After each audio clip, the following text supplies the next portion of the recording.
Hey everybody, it's Kat.Beanie and welcome back to another live stream.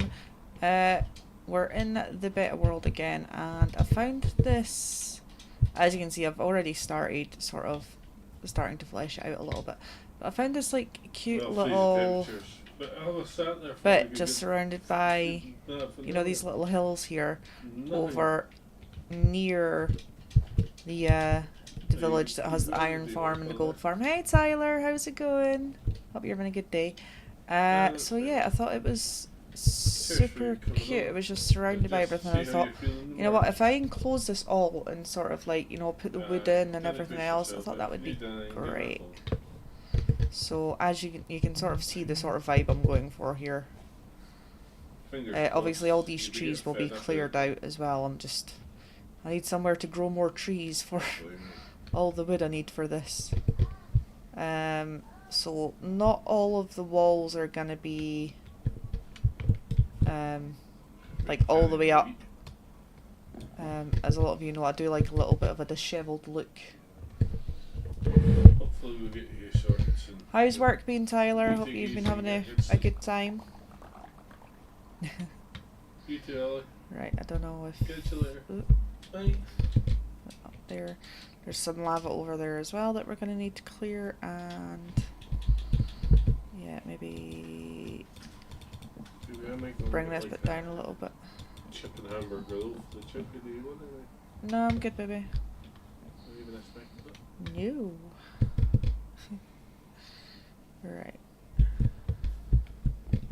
There we go. Right, so what have you been... I'm glad you didn't get unalive by Eowyn. How did you get your kid to stop being a hurricane? I don't think I did. You know, she's still a bit crazy. I mean, you know, she might be calmer for everyone else now, but yeah, she's still a little bit crazy for us. If anybody doesn't get the running joke, we recently had a storm here in the UK. So the UK and Ireland, that was aptly named Storm Eowyn, and my youngest daughter's name is Eowyn. If anybody gets that reference, you are my kind of people. There we go.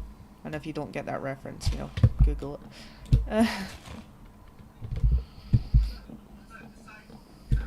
I am not over nerding folks at this point.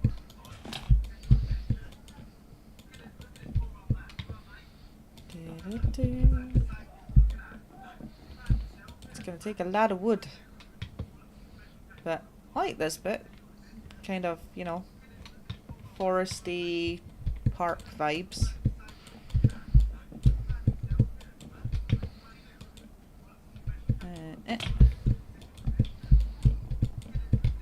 I feel like I'm going to need more food. The amount of damage I'm taking with this. And the amount of jumping I'm doing. And okay, so how's it going? Your food looked fantastic. I didn't know people could be allergic to iodine. Is he? My only concern with that would be, you know, like if there's ever like an accident or something, and you know how sometimes they put it on you in surgery. I don't know if that's still a thing, but yeah, and like obviously if they didn't know any better, that would kinda suck.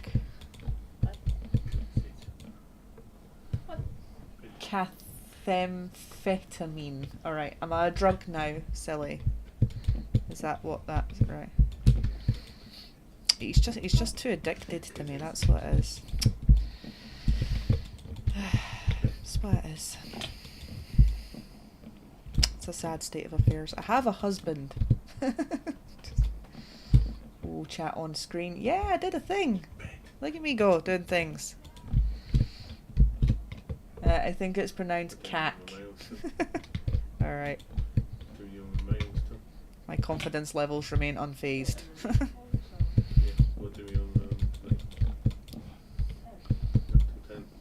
Because, you know, if I can't be confident in myself, how can I expect other people to be?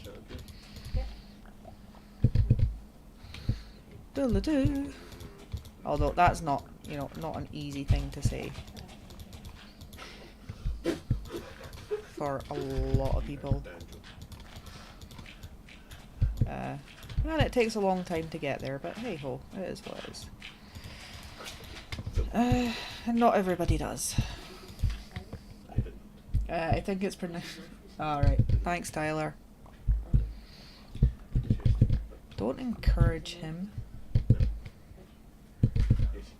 Yeah, like, that way, you know, the YouTube people can see the Twitch chats, and the Twitch people can see the YouTube chats. No, I don't want to go to the Super Bowl and get food. I'm streaming. I've already had dinner. Whatever you do. My husband's trying to... What is YouTube? That thing that you don't use to stream. Love you, baby.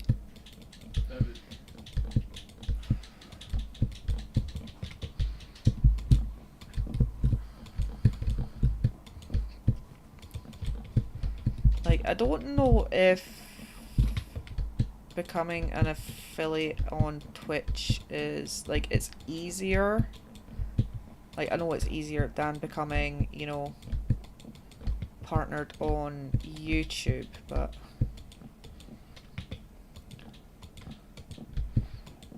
I'm still not entirely sure if that is a good idea.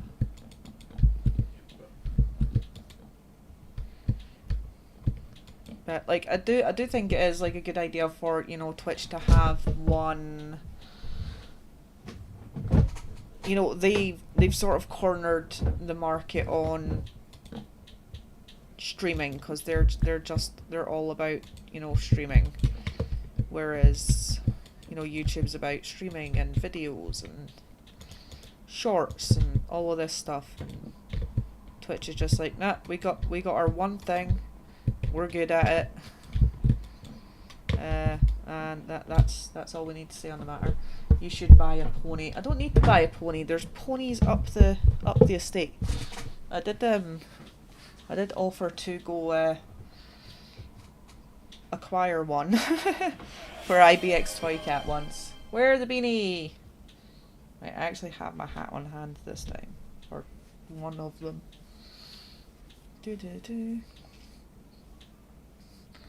I'm saving up my bean points for the diorite one.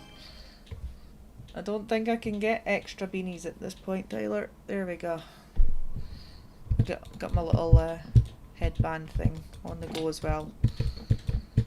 That counts, because I say it does.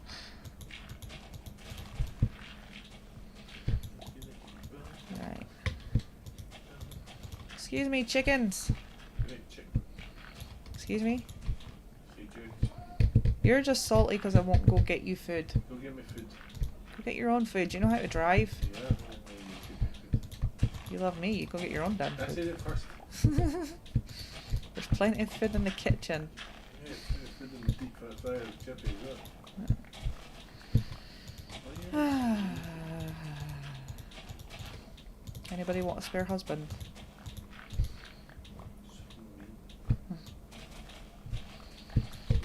He complains when I make him food, and then he complains when I don't make him food. Like, you can't win. Make me a chippy. Make you a chippy. Yeah. Stick your head in a deep fat fryer. That'll Senseless violence all the time. It's not senseless violence if you have a reason. What's your reason? You annoy me sometimes. You know me all the time. Oh no, cat farted, we're all gonna be melted. Seriously? I'm not that bad. Hey, yes you are. Quiet you.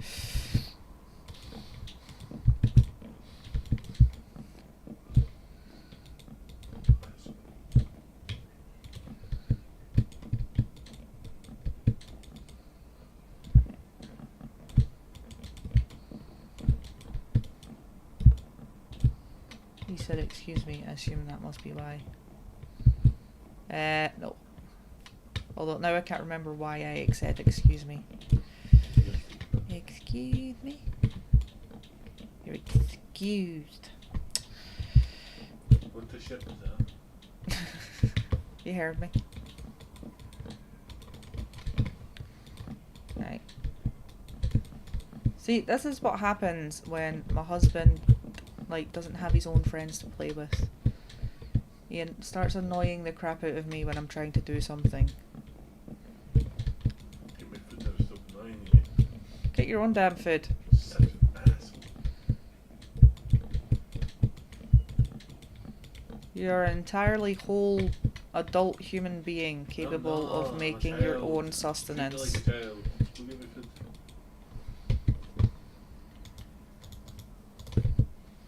Darling, if I treated you like a child, you would not be getting any ever again.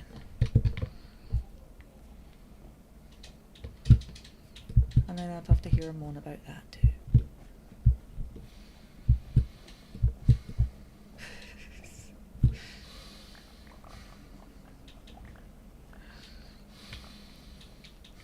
But I think his level of grumpiness is getting worse with the amount of deep breaths he's apparently trying to take.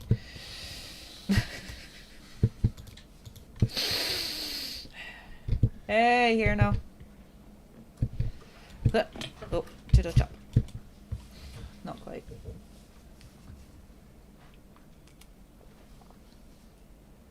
Very mature. You're welcome. Remember, you're closer to 40 than I am. Are you sure you know what anything, babe? No, I'm good. What? Nah, me. You need to get him back into Minecraft. It's so much better than it must be. Yeah, I have tried many times to get him to participate in Minecraft again.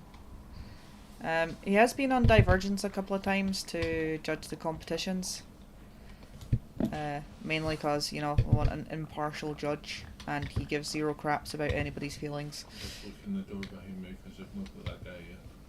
Seriously? Yeah. Wow. Right, so story time, guys. Yesterday, it was yesterday, wasn't it? Yeah, yesterday, someone got stabbed in the throat in my local area, and the police have yet to apprehend the stabber. The stabee is currently in I imagine intensive care in the hospital, but yeah, the perpetrator is still at large, so my husband's just like, yeah, I'm gonna, you know, lock the doors while I go get food. Cause, you know, that crap be scary. Like, they chipped someone that was trying to prevent this man from breaking in to his ex's house, which I can only imagine what sort of state of mind he must have been in, that, you know, he's went and done this horrible act of violence against a random person. So you can imagine what he may have done to his ex-partner had he managed to, you know, get his hands on her or enter her house. And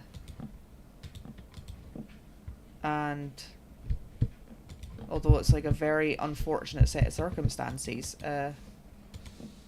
like, I'm kind of glad that there's people out there, you know, willing to step up and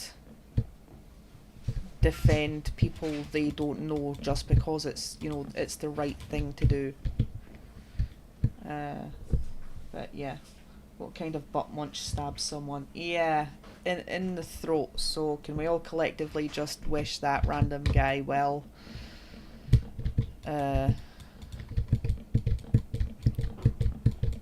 Like, I have been in the position before where I have tried to help someone who was evidently in a state of duress and was being verbally abused by their what I assume is their significant other at the time. And while their, I'm just going to say boyfriend, while their boyfriend went into a store, you know, quietly approached the woman and asked her if she needed assistance, if she wanted me to intervene, did she need me to call the police, you know, this sort of thing, because the amount of abuse that I heard him give her, it wasn't, it, like, well, no amount of abuse is normal. But yeah, you could just tell by the sort of defeated look on her that this was a regular thing for them. And as you've probably heard, like, me and my husband, you know, we banter all the time. And, you know, general stuff like that. But we would never intentionally do anything like that to each other. So I went up to her quietly while he was in the shop and asked her if, you know, do you need assistance? Do you need me to call the police? Do you need me to get you somewhere safe? And she's like, no, it's fine. I'm like, right, okay. And I lived nearby, but I didn't want them to see where I lived. So I just hung around the shop until they were going to leave. And so the guy comes out, goes over to the woman, and, you know, they start to make their way to wherever it was they were on their way to. And, you know, about not even half a minute goes by, and this guy turns around and starts berating me for, you know, trying to make sure that, you know, she was okay. So obviously I gave as good as I got, and they went on their merry way eventually. But the thing that annoys me is not only did he start berating me for getting involved, which, while Panafa, thank you for the subscribe, much appreciated. And Kiki Kamura followed 10 hours ago. Thank you so much. I don't always catch those. I don't know why it comes up with the Twitch notifications, but the YouTube notifications are sometimes a bit janky. But yeah, anyway. So obviously I understand his attitude towards me and him, like, having a go at me for, you know, what he perceived as me getting involved in his business and sticking my nose in. 'Cause, you know, that's how it would look to him when I'm just trying to make sure this lady's okay. But then the lady whose welfare I was trying to make sure was okay, started giving me abuse as well. And I think, you know, in certain circumstances when domestic abuse victims will defend their attacker, because they're sort of not ready to face the fact that, you know, they're in a difficult situation that they may need a hand with. So I think in order to sort of, you know, safeguard herself from him, she also obviously sided with him in berating me for this, whereas when I was talking to her one-to-one, she was very nice, very polite, very appreciative of, you know, the help that I was trying to give. But it just breaks your heart sometimes, doesn't it? But it just perpetuates the thing that you can't help people that are not ready to be helped, no matter how much you try. Don't, don't beat yourself up and tear yourself down for not being able to potentially help someone you love or care about get through a difficult situation, whether that's, abuse or substances or anything like that, when they're not ready to sort of face it themselves, because there's only so much you can do as a person.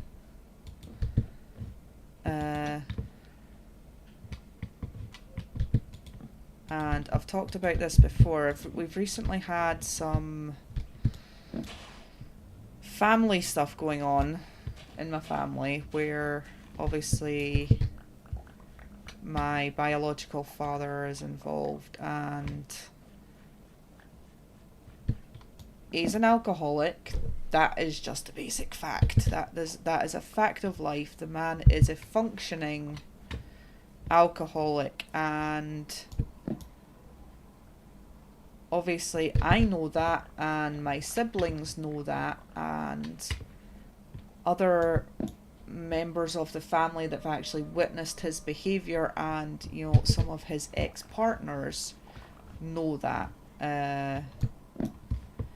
But some members of our family, mainly his side, have never seen that behaviour because he's very good at concealing that side of himself from them. And last time I reached out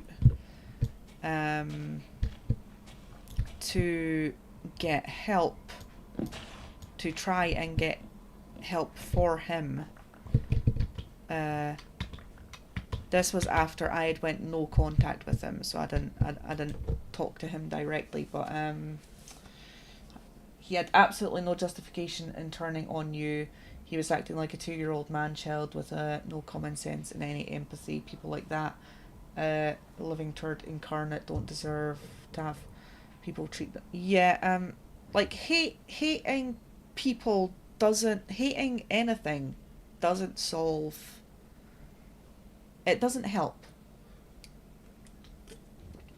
Like, can anybody give me an example of when anger and hate have ever benefited anybody?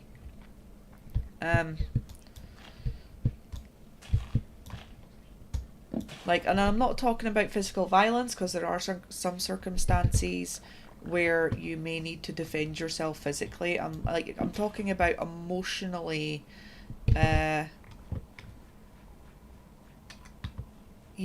you're emotionally angry and you want to respond to things from a place of anger. There's been a lot of times, like, I've been angry when, something's happened with my kids, and sometimes you just reach a boiling point and you're done for the day and you're checked out and stuff like that. But some parents do snap and they do retaliate in anger in those circumstances. And I have done myself on occasion. I've never harmed my kids physically, but I always make it a point to apologise for any outbursts, because we're all allowed to have emotional outbursts. We're all human, we're all flawed. Nobody's perfect. It's gonna happen. As long as you can own up to your behaviour afterwards and go, right, it doesn't excuse it happening, but this is how I was feeling and why it happened.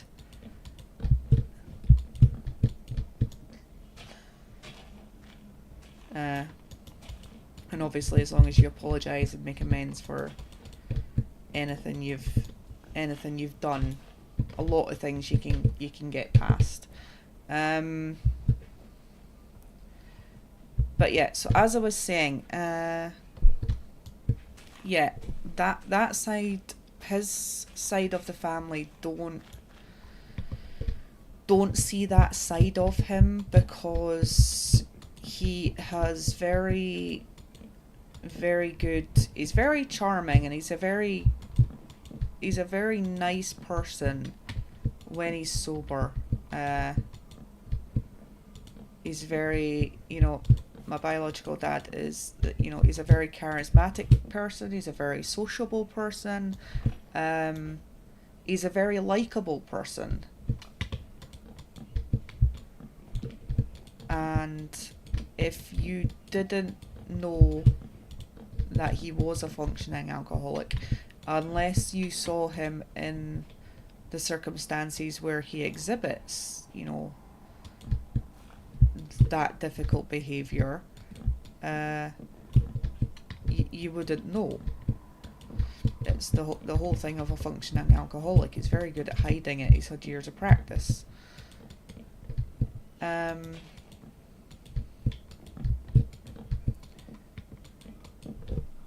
But I'd reached out. There was a circumstance where I've already gone no contact with him, so I wasn't talking to him. So he has 5 kids. So the oldest is my big brother. Then there's me. Then I've got 3 younger brothers, right?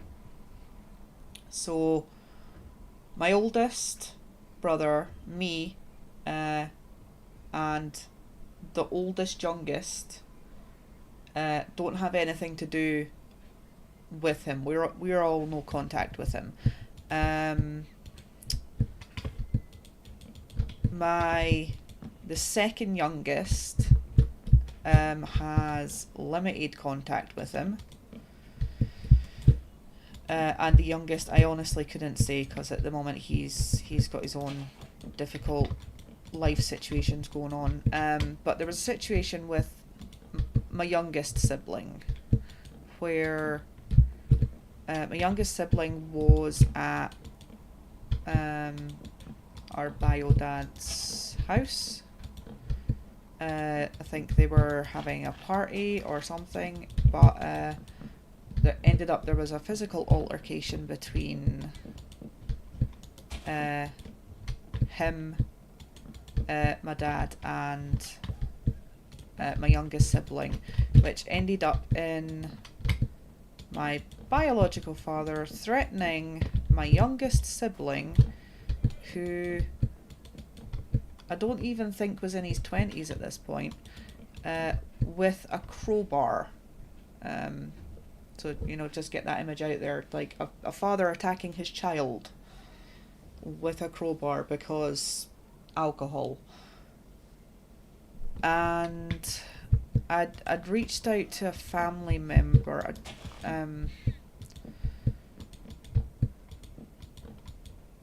basically begging for help, because I don't talk to him because of this, and I've always said that if he ever got clean and stopped drinking, I would have a conversation with him. I would sit down, would have a conversation, we'd see how things go, right? He will never actively have a part in my children's lives for their own safety, because I'm not going to put them through what I went through and what my siblings went through.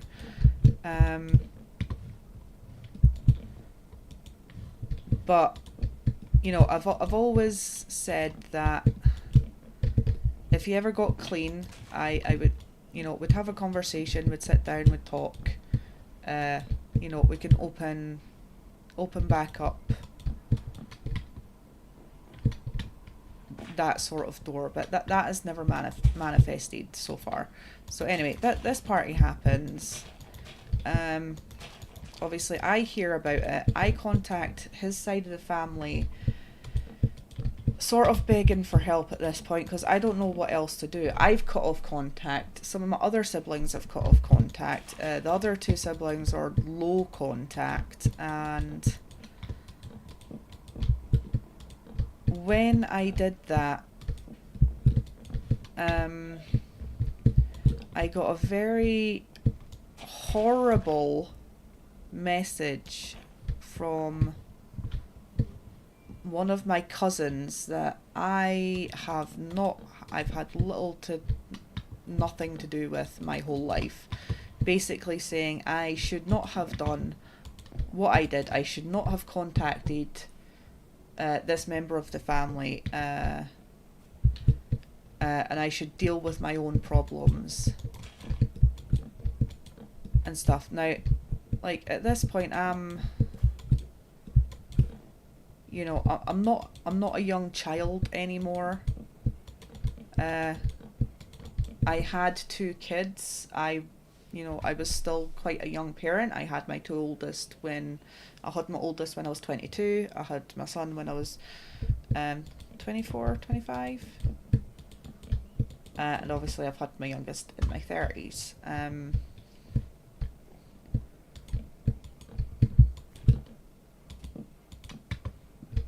But, like, even being, you know, that age, like, I'd reached a point where I didn't know what to do, and this man keeps having a perpetual influence on, you know, my siblings' lives, and they are actively being accosted and attacked by their parent, who is, you know, the last person on earth who is meant to harm them, because he has a drinking problem. And I got verbal abuse from family when I reached out for help, because it's not their issue to deal with. And the only thing I can conclude is that the story has been put out there that I don't know, that I exaggerate, that I'm just trying to stir up trouble, that, you know, maybe they think I'm doing this for attention. I don't know, and I don't care. But, like, you know, I reached out for help, and all I got back was abuse and deal with it yourself, and this isn't our problem, and you shouldn't be talking about that. Like, if you cannot discuss this stuff with your family, you made the right decision going no contact with him. I still hope he changes for the better so he can be able to fix things as much as possible for you and your family. But I don't think it sounds like he will. Yeah, I don't think he ever will, Tyler. Hey, Bubby, you okay? Yeah, you okay? You okay? Yeah, I'm okay, Bubby.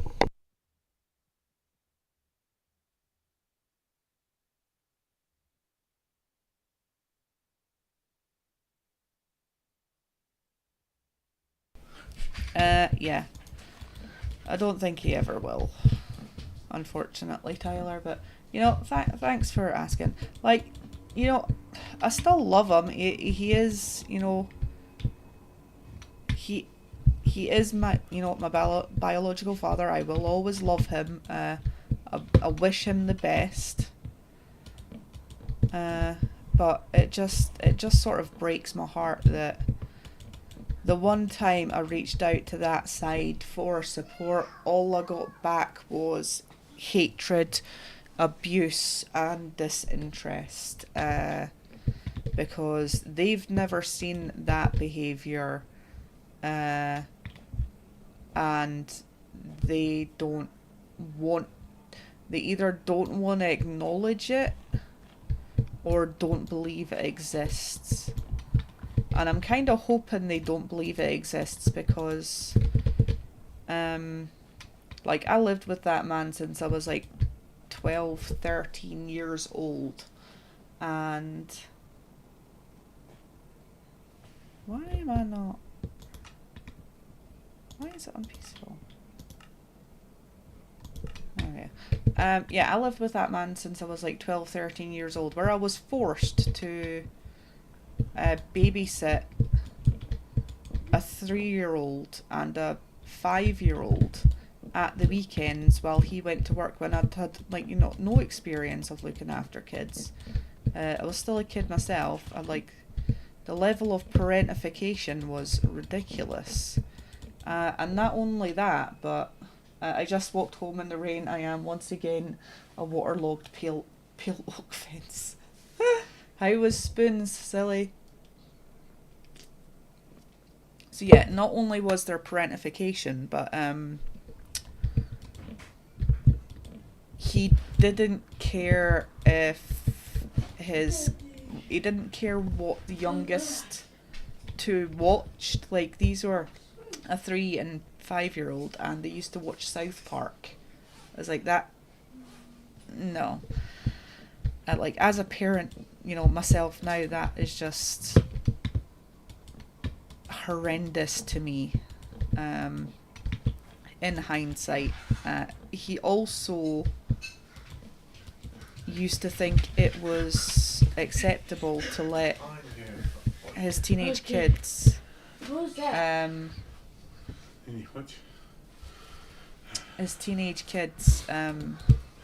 drink booze, or, you know, do drugs or stuff like that. Like, he literally didn't care. And this is sort of a running joke with my mum and my dad, because when I refer to my dad, I usually mean my stepdad. If you've not been here before, know the whole llama drama stuff. Yeah, a running joke there is because I lived with him, and, you know, he didn't care what I did as a teenager. They seemed to think that I was, you know, out. Yeah, Bubs.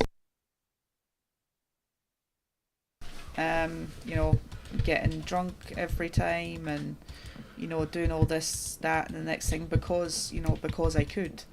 And I could have, but no, I didn't. I'm not going to lie and say there wasn't a couple of times I got drunk as a teenager, because, you know, I was a teenager. I didn't have all the brain cells that I have now.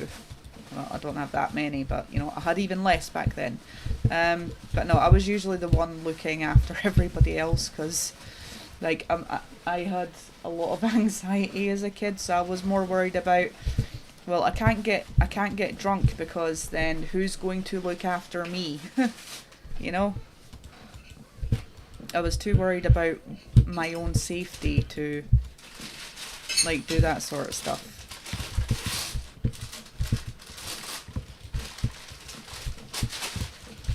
But yeah, there is, and he's got a sort of victim complex. I don't know if he's like, I sometimes call him a narcissist. I don't know if he is a narcissist. Like, he's never been tested, I imagine. But he's got like a victim complex where sort of nothing is his fault. So obviously all these issues, like his kids not talking to him and blah blah blah, that's obviously our fault. It's our fault that he's an alcoholic. It's our fault that he is a violent alcoholic. It's our fault that he threatened to beat up a 6-year-old child because he unjustly thought that his son was bullying another kid at school. So he got drunk and threatened to beat up his 6-year-old. When in actual fact it was his son that was getting bullied at school. You know, it's our fault that he domestically abused his former partner. That's also apparently their fault. You know, it's my fault that you know, I had to physically restrain him when he tried to physically assault my husband while my husband was holding our newborn son. You know, that's my fault as well, that he, you know, he tried to attack a man holding a baby that, you know, my husband would never have touched him, because my husband's only concern at that point was, you know, protecting our child. Does it alcohol taste like like anything, Tyler, like alcohol's not bad, it's just anything in excess is bad. I never drink at all, lifetime sober, totally. Says the dude that was just at Spoons. Yep, totally believe you.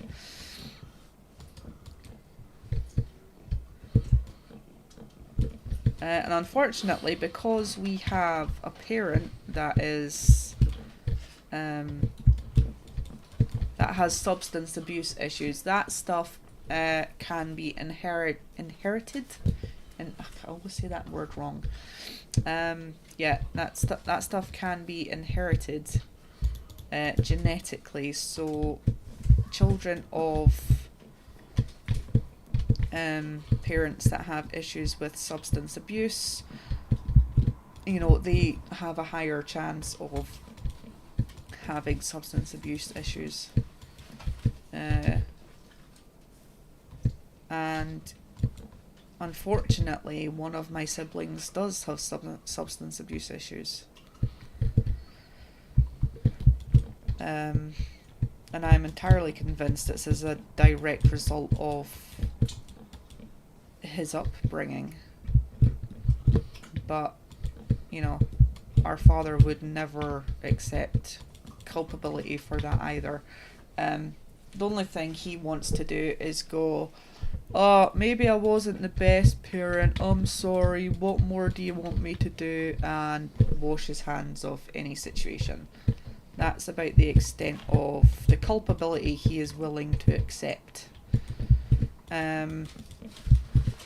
So there was an issue, not an issue. So my biological dad's dad passed away. I think about 6 or 7 years ago now, and he had cancer. Okay, so he knew things weren't great. And it was just getting worse. And the last time I saw him before he passed away, you know, we were chatting about his, you know, what do you want to happen when you pass, and he didn't want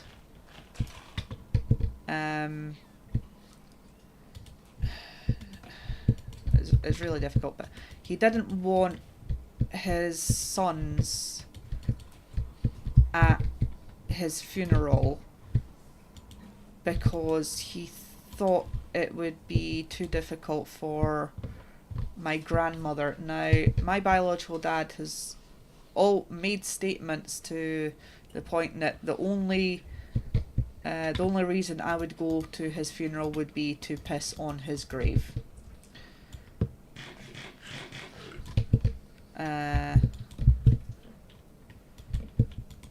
So yeah, my late granddad made the decision that he did not want them at his funeral, and the only way we knew to... Now, I don't agree with that decision, but I was the one that had to enforce that decision because the responsibility was on me as the person that, you know, saw my grandparents the most, and had the most contact with them, it was, you know, it was my responsibility to relay the information to other members of the family that Granddad had passed, right? So it also became my responsibility to then go, Granddad has passed, but you can't tell your dad. You can't tell his son. You can't, because if you tell him, then, you know, the rest of them will find out and they'll come to the funeral, and that's not what he wanted. And I don't agree with my granddad's choice to not let his sons go to his funeral. But, you know, the man was dying. That was what he wanted, and you can bet your ass. Oh, so they knew he was dying. They didn't come up and see him. Yeah, they knew he had cancer. So yeah, you can bet your ass that I am going to enforce whatever last wishes, you know, my dying grandparent wants. Right? That is just, whether I agree with it or not, it is their decision. It was wholly articulated by him, whether, you know, that side of the family believes me or not. It was articulated by him. It was articulated by my grandmother, who was still alive at the time. You know, that they didn't want them at the funeral. So I had to tell my siblings, look, your granddad's passed away. My siblings, like, I know they loved their granddad, but they weren't as involved with them as I was. And obviously a couple of them actively told me, look, this is a shitty thing to do. And I wholeheartedly agree that, you know, if it came down to it that, you know, I had to find out from other members of the family that, you know, one of my grandparents passed away because that side of the family no longer speaks to me. I had to find out from another member of the family that one of my grandparents had injured themselves and was in hospital, but didn't want to see me, because of all these things that have happened. And while I understand, like, they don't want to have a conversation about it. They just want to blame someone and sweep it under the rug. Which is fine if that's what they need to sort of safeguard themselves. Like, I knew when, you know, when I had to tell my siblings that they couldn't inform, you know, they couldn't inform their dad that his dad had passed away.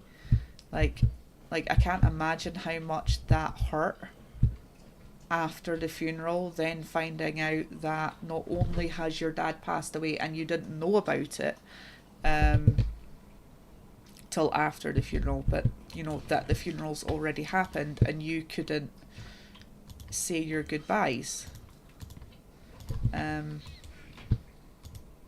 And, you know, if my biological father passes away and nobody reaches out to tell me till after his funeral, I would be very upset and angry and distraught and all of those things. But again, if that is what he wanted,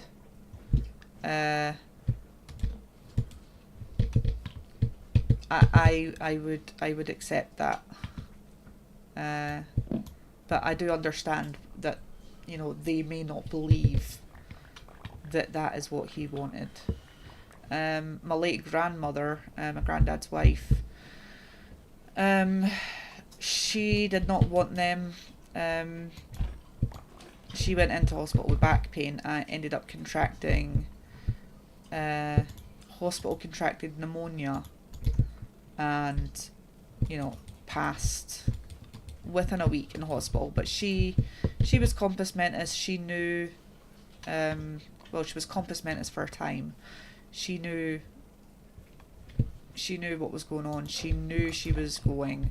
She was really peed off that she wasn't going to make it to her 80th birthday. But she didn't want them at her funeral either. And, like, I stupidly thought that, like, obviously I told my siblings when she'd passed that she'd passed. And I stupidly thought that, well, you know, our granddad didn't want them at his funeral. My grandmother didn't want them at her funeral. But, you know, I didn't specifically say don't tell them. I just thought, you know, that was common knowledge. But no, so my youngest sibling told that side of the family that she'd passed, and my biological father and my uncle both turned up to her. Well, my biological father went to her funeral, and my uncle, who's a very lovely man, like, I've got two uncles that I really admire, and the other one I don't know well enough to form an opinion, to be honest.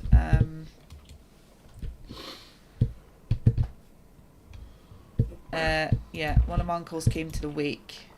He was very chatty. He just came in, you know, blah blah blah's son. And, you know, he didn't kick up any fuss. And my biological dad, he didn't come to the wake because he probably knew that he would not have been welcome there.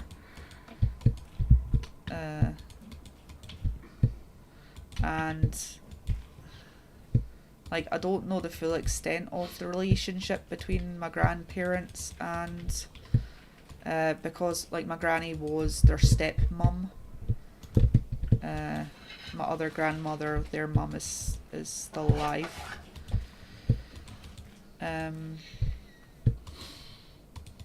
But, like, I don't understand the full relationship they had, if they had a relationship. I know one of my uncles visited sporadically. I know that my bio dad visited sporadically, and, you know, as far as I knew, they were always civil. So, like, I don't know what prompted these decisions. It wasn't my place to ask. People probably thought I've alienated folks against other folks, and what, like, I don't care enough to alienate anybody from anybody.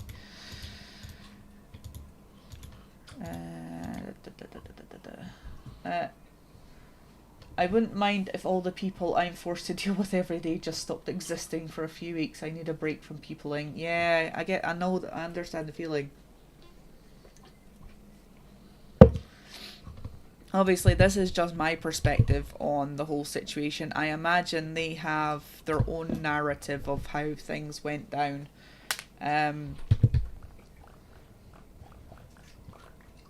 But yeah,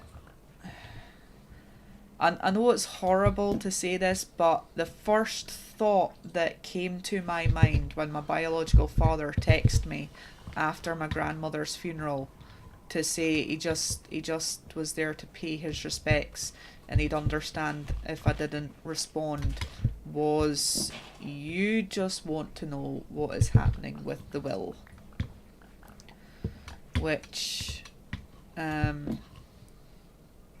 as far as I know and the executor knows and all that, like, the plan has always been for them to leave anything they had to charity, because my granddad was involved with the church.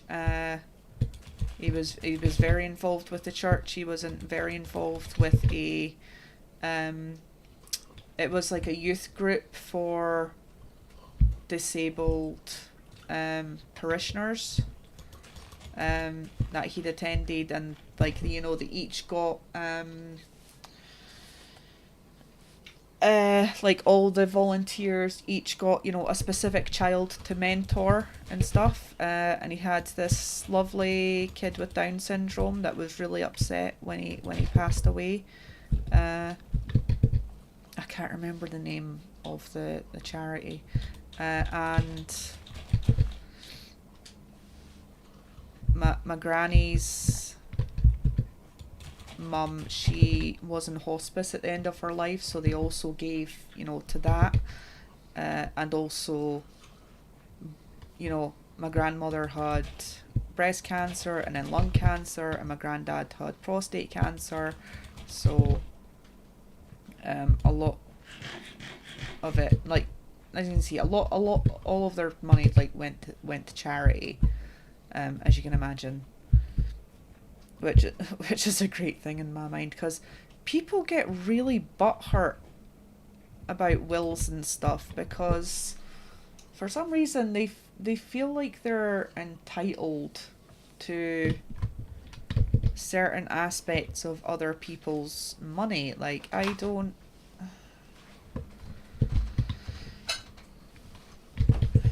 There is like a massive sense of entitlement when it comes to what people think they deserve when someone passes away. Like, oh, I should get their house, or I should get their money, or I should get Aunt Edna's prized china tea set. And it just boggles my mind. Like, my granddad, he did carpentry as a hobby, and he was very, very talented. He was an electrician by trade, but he did carpentry on the side. He was also a brilliant painter. I've got one of his paintings up on my wall over there. I've got another one which is in the kitchen, which needs to go to my brother. I gave 3 of them to my biological father. Well, I dropped them off at my brother's, and he picked them up in case that side of the family wanted them.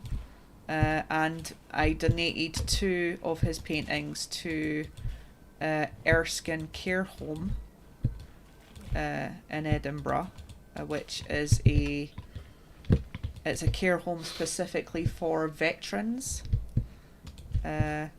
And these were massive big paintings of poppies and poppy fields, and, you know, beautiful artwork.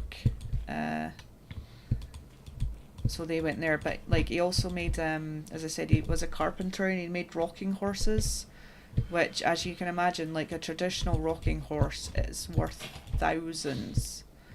And it was meant to go to, well, it did eventually end up going to auction. As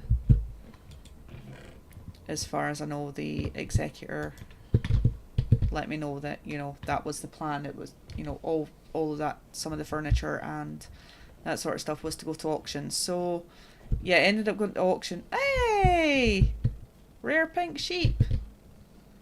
But like, I did offer it to my kids' nursery, because when the older 2 were little,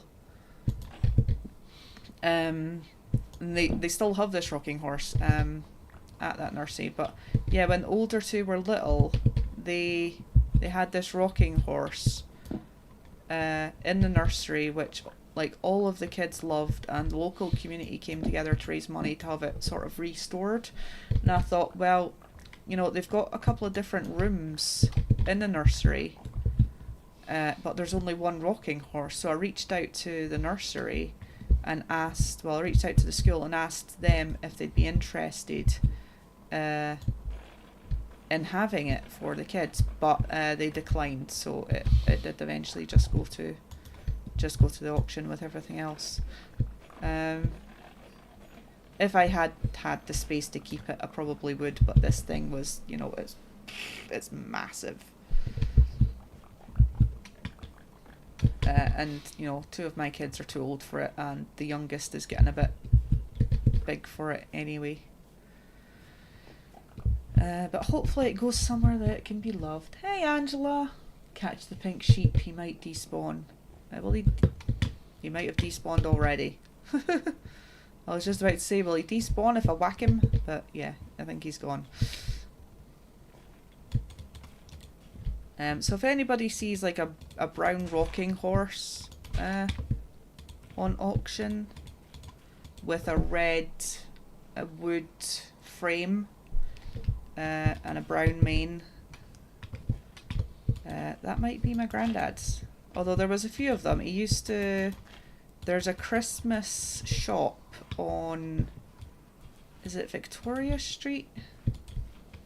In town, in the centre of Edinburgh,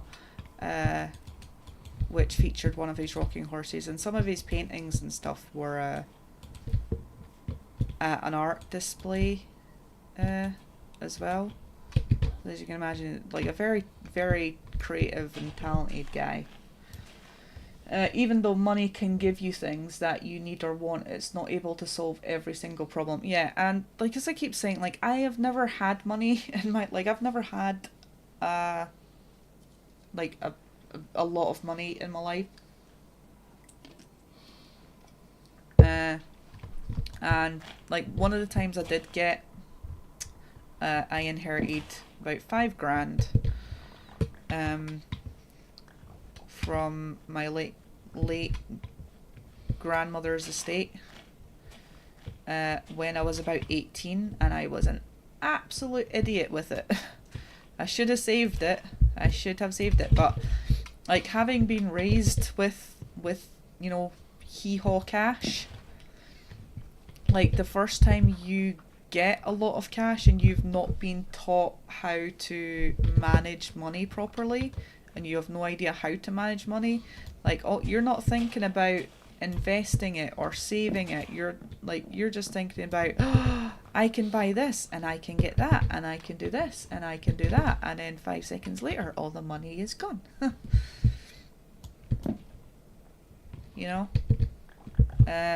schools and stuff definitely should teach fiduciary, like parents should teach fiduciary responsibility, but I believe schools should also try and teach fiduciary responsibility.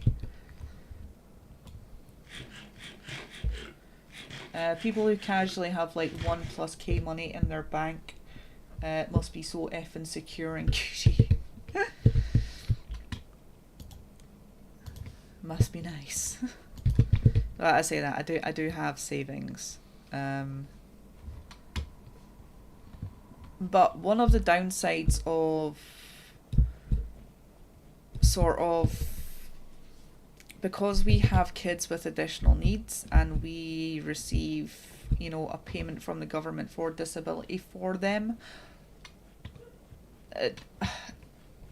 like I don't understand, because, you know, the payment we receive for them is for them, it's not for us, so this makes no sense, but we cannot have over a certain amount in savings, otherwise their disability payments get taken away, which makes no sense. Because, you know, it's meant to be based on needs, not based on how much money you have. Like they say these things are based on needs and stuff, but you still need a diagnosis to get them.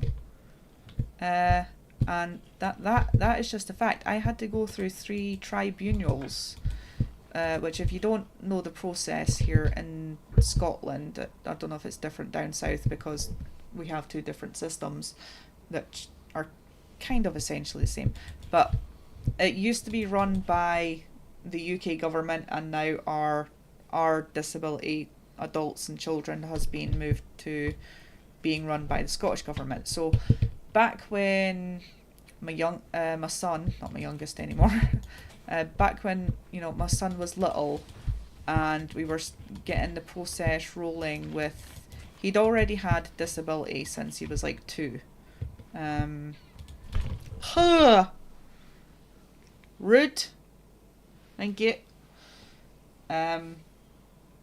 So yeah, we were trying to get the ball rolling because when they turned 3, they send you out the forms and you have to apply for so there's the care aspect and the mobility aspect. The care aspect covers things like, you know, feeding, and do they need help washing, do they need help changing, you know, brushing their teeth, day-to-day activities, that sort of stuff. And then obviously the mobility aspect covers, you know, can they walk, do they need help walk, do they need help getting from A to B, and you know, that sort of thing. So the mobility aspect only kicks in when they're 3 years old over here in the UK. So they send you out the forms just before their 3rd birthday, right? So you fill out the forms, you send the forms back, and then they make a decision. And, you know, if the decision is favourable, that gets implemented from their 3rd birthday, right? Understand? So I send all the information back, and they say no, he can't get mobility. He doesn't qualify. His needs aren't not great enough. And my son has a severe mental impairment, and he gets the highest rate of care from the disability place, which means because he has a severe mental impairment and gets the high care element, he is entitled to the mobility element, right? That is their policy. So I take it to, I do a mandatory reconsideration. My parents keep fighting over who got my disability payments. Well, depending on how old you are, you. Obviously, since my kids are kids, like, you know, if they break stuff or need new stuff because of their additional needs, that's where the money goes. When they're older, the money will go, you know, still for those sorts of things for them. At this point, two out of my 3 children will never live independently. But, you know, we'll see how it goes. Right, so yeah, you do a mandatory reconsideration where you basically contact them and go, I think you're wrong, prove that you aren't, and then they reassess the claim, and they either go, yeah, we're wrong, or no, we're no. And they went, actually, no, we're no wrong, you're wrong, he's not entitled to it. So I'm like, after they've done that, you can then take it to a tribunal. So there's like a 3-stage process, right? And the tribunal is the end stage. So it goes to a tribunal the first time, right? And they say, oh, because you submitted these forms back before he was 3 years old, we can't give him this aspect of the disability because he wasn't old enough to receive it. And I'm sort of like, bitch, you sent me the paperwork, you know, for this purpose, to have it in place for him turning 3. You sent me the paperwork. They're like, but yeah, you sent it back too early. I sent it back within a time frame stated on the letter, because they put a date on these forms to say, have it back by this date. It was back by that date. So yeah, that was their excuse the first time. Like, you sent us paperwork back in the time that we asked for it, so that was bad, and yeah, he can't get it because he's too little. I'm like, well, can't you just award it? Like, I'm not expecting you to award it from when he was 2, because obviously he wasn't entitled to it when he was 2, but can't you award it from his 3rd birthday? And like, no, we can't do that.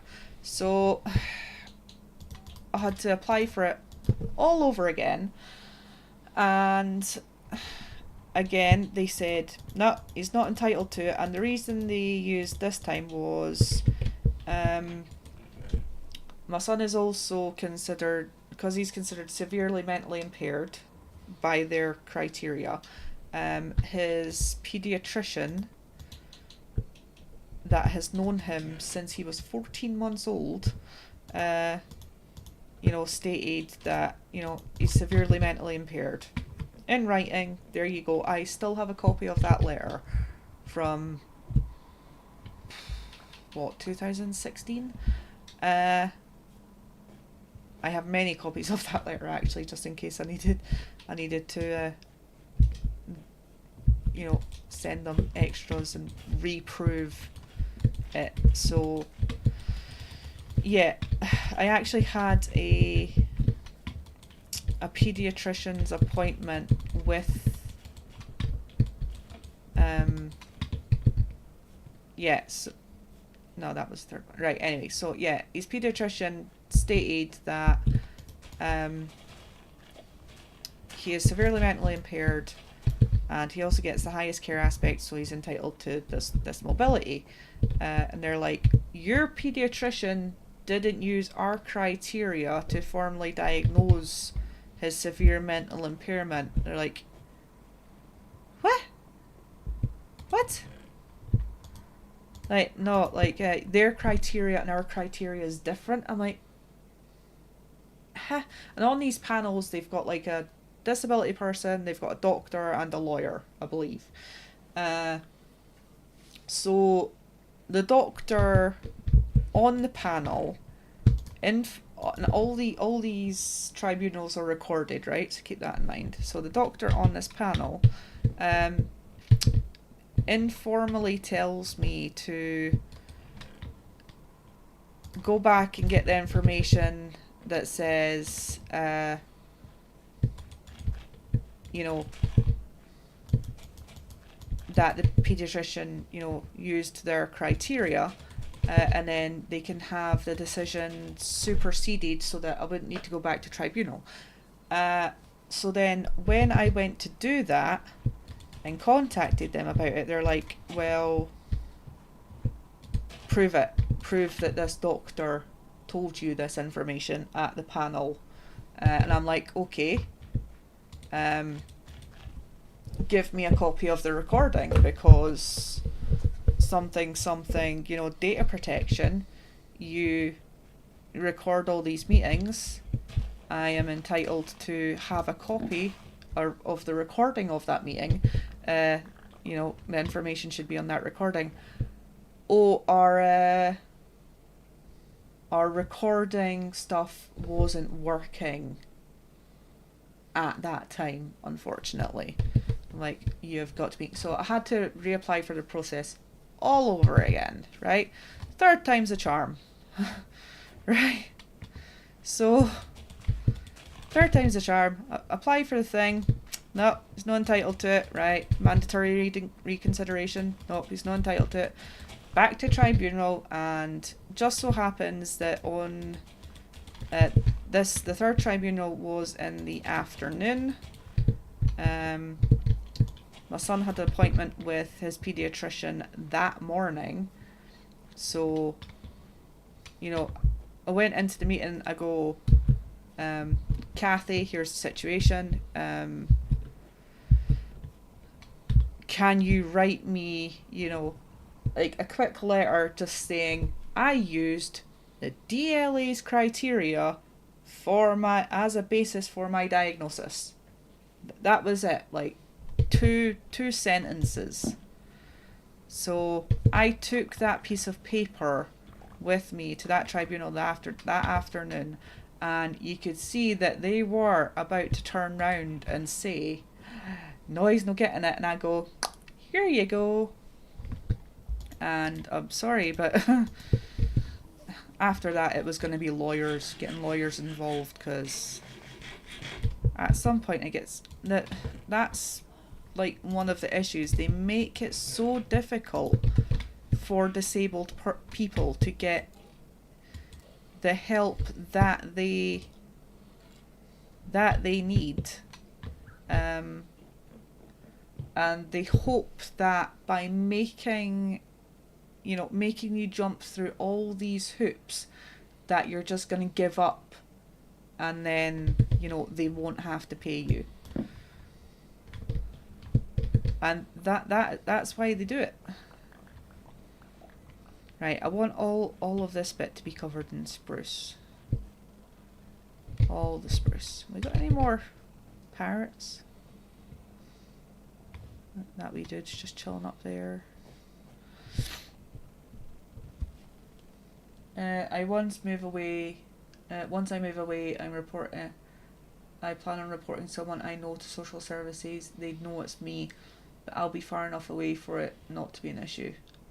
Just let me know the deets, I'll phone them. Just, like,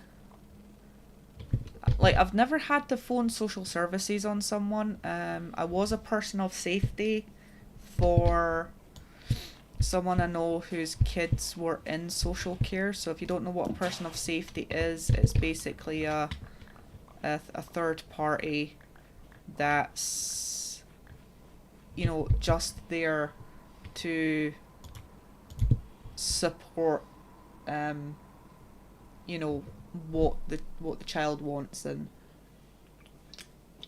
the benefits for the child. But I've never had to, like, having been a nursery teacher, like, you're like a mandatory reporter. If you see something, you have to, legally, you have to report it,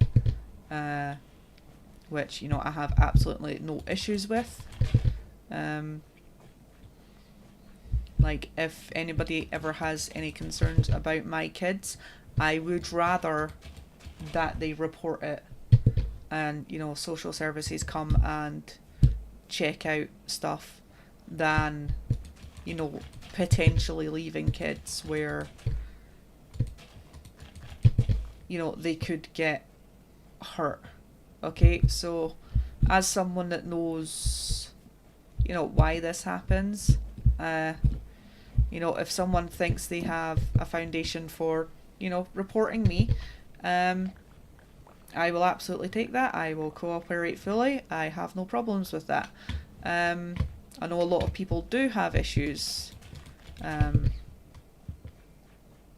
with that, and some of them, unfortunately, because they know they may have an issue to hide, unfortunately. So I don't have any problems with this. One thing that did happen when my oldest was in nursery, the same nursery my youngest is in now, and unfortunately this nursery teacher has since passed away, but one of my oldest nursery teachers done something that was very unprofessional, and this was back before I had gone through my training to be a nursery practitioner. So I didn't know that this was unprofessional at the time, but for whatever reason, a lot of people in our local community are under the false impression that, like, you know, my husband is a big drug dealing crazy person, right? The man doesn't touch drugs. He's not interested in drugs. He's, you know, like, if you want to take drugs, that is entirely on you, but we don't do drugs. You know, he has qualms about taking paracetamol half the time, right? Just to give you an overall perspective. So one day, like, he used to watch wrestling quite a lot, and as you know, if it's in America, he's up late at night to watch it live, and so a lot of the time he's very, you know, he's tired, and, you know, he's 6'9". He can be an intimidating looking guy, right? So when he used to watch wrestling a lot during this time, obviously he's getting up. If he's taking the kids to school, he's like, you know, he's half awake. because he was up all night watching wrestling, and then, you know, take the kids to school, come back, go to bed, no problems, right? But no, this teacher pulls him aside when he's picking our daughter up from nursery, and asks him in the foyer, in front of everybody, all the other members of staff, all the other parents picking up their kids, which was a violation of GDPR. If asks him if he does drugs. I'm like, dude, and obviously rightly he quite frustratingly tells her absolutely not. What she should have done if she had a concern was, you know, like, took him into another room, ideally with a witness, for her to protect herself, because if you're dealing with those sorts of situations where you need to address a concern like that, you don't know how that person is going to react. And if it's, you know, from a case of violence, which my husband would absolutely not, but obviously, like, she doesn't know that, she has to protect herself, which I think maybe the whole thing of her doing it in the open was her sort of misguided way of protecting herself, but it should absolutely not have been done that way. There are policies in place and steps you need to follow, and there are, if there is a concern of abuse, especially regarding a child in nursery, there are certain things that a certain way you need to address the situation, and certain questions you cannot ask them. Like, absolutely, until you know, you refer it to the safeguarding officer, they contact the appropriate authorities, you know, all this stuff gets involved, and, you know, a person with the appropriate level carefully, you know, addresses the situation with the child in an appropriate way. There's certain questions, like the sort of where, when, how, why questions you cannot ask. If there's ever a thingy of concern, you refer it to your safeguarding officer. They take it higher up the chain. Well, they'll sort of, you know, look into it, and if it's, you know, if it has a foundation of merit, because, you know, kids come out with daft things all the time. Like, our son, quite a lot of the time goes, you know, we, and stuff like this, and does stuff like this, and he's just like, you know, like, we don't hit our kids. He's talking about stuff he's seen of WWE. But if, you know, someone was to come in and see something like that, and they have absolutely no idea the context of that conversation, you can see why they'd get confused, right? So, you know, obviously some stuff is founded, some stuff is not, and you need to be very careful about addressing those types of situations.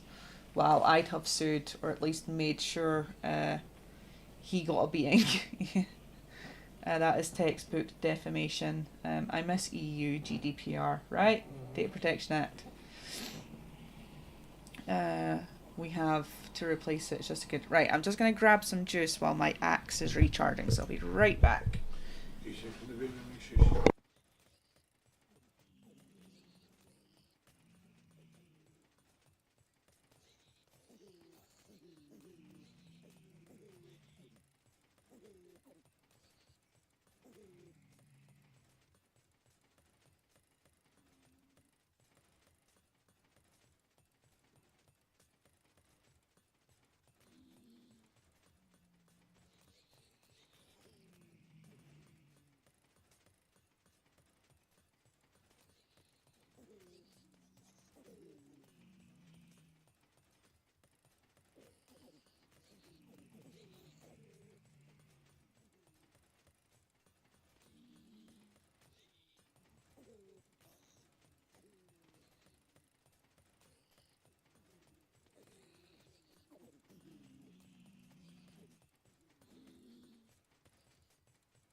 Sorry, I was just telling you how good my chair was, silly.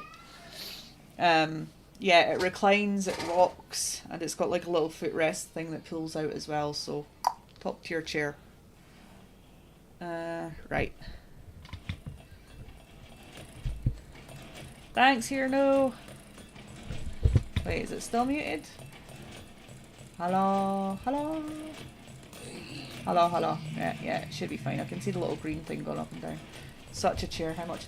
Honey, how much was my chair? 189.99 reduced for 250.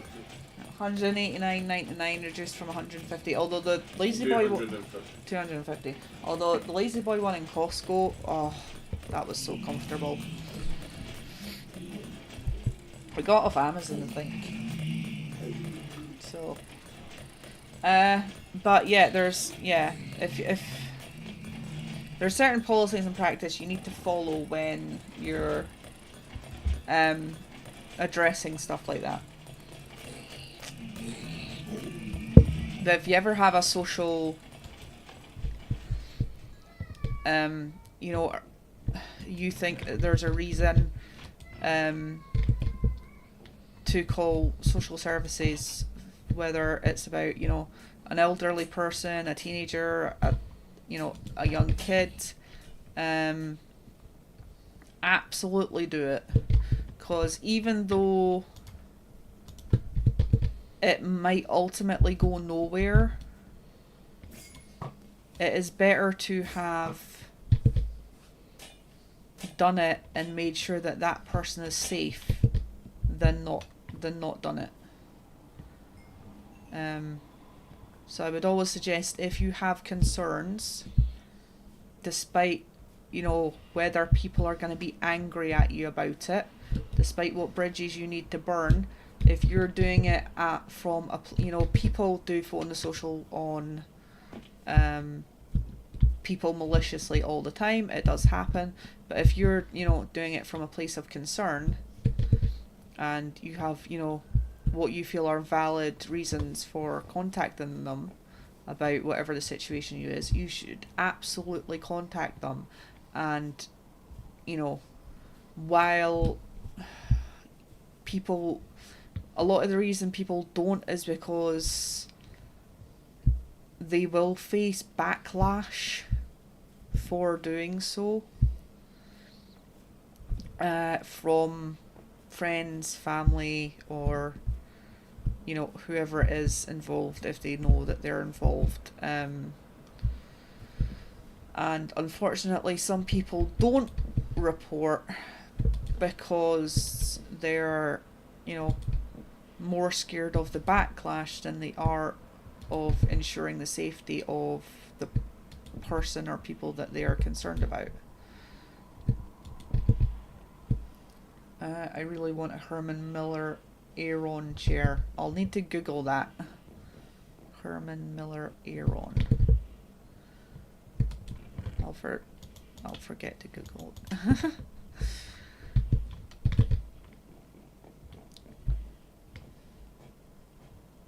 But yeah, people do contact social services maliciously all the time, and like, I can't imagine like how difficult it must be for them wading through what's genuine and what isn't. Like, speaking of my biological father, there was one time where we had my youngest brother up to the house, because my husband is he's basically closer to my two youngest brothers than I am, right? You know, they're like best buddies, and stuff. So, you know, they talk to him, they don't, like, you know, they're boys, they talk to him, they don't talk to me. So I was actually in bed, right?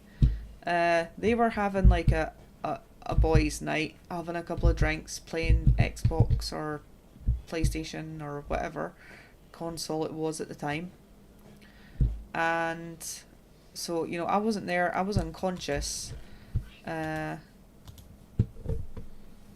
My youngest brother phones our bio dad while he's drunk, which, you know, while my brother's drunk, which, you know, rookie mistake. And rightfully gets an ear lashing from him for phoning at stupid o'clock in the morning, drunk. But, you know, we've all drunk dialed someone at some point. Okay, and I don't care what time it is, if my kid phones me, the last thing I'm being is mad at them until, you know, I assess whether or not they're okay.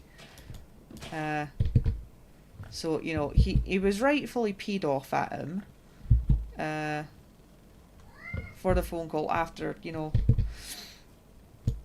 he didn't care if he was okay or not. It's like, basically, what the crap are you doing phoning me at this time in the morning?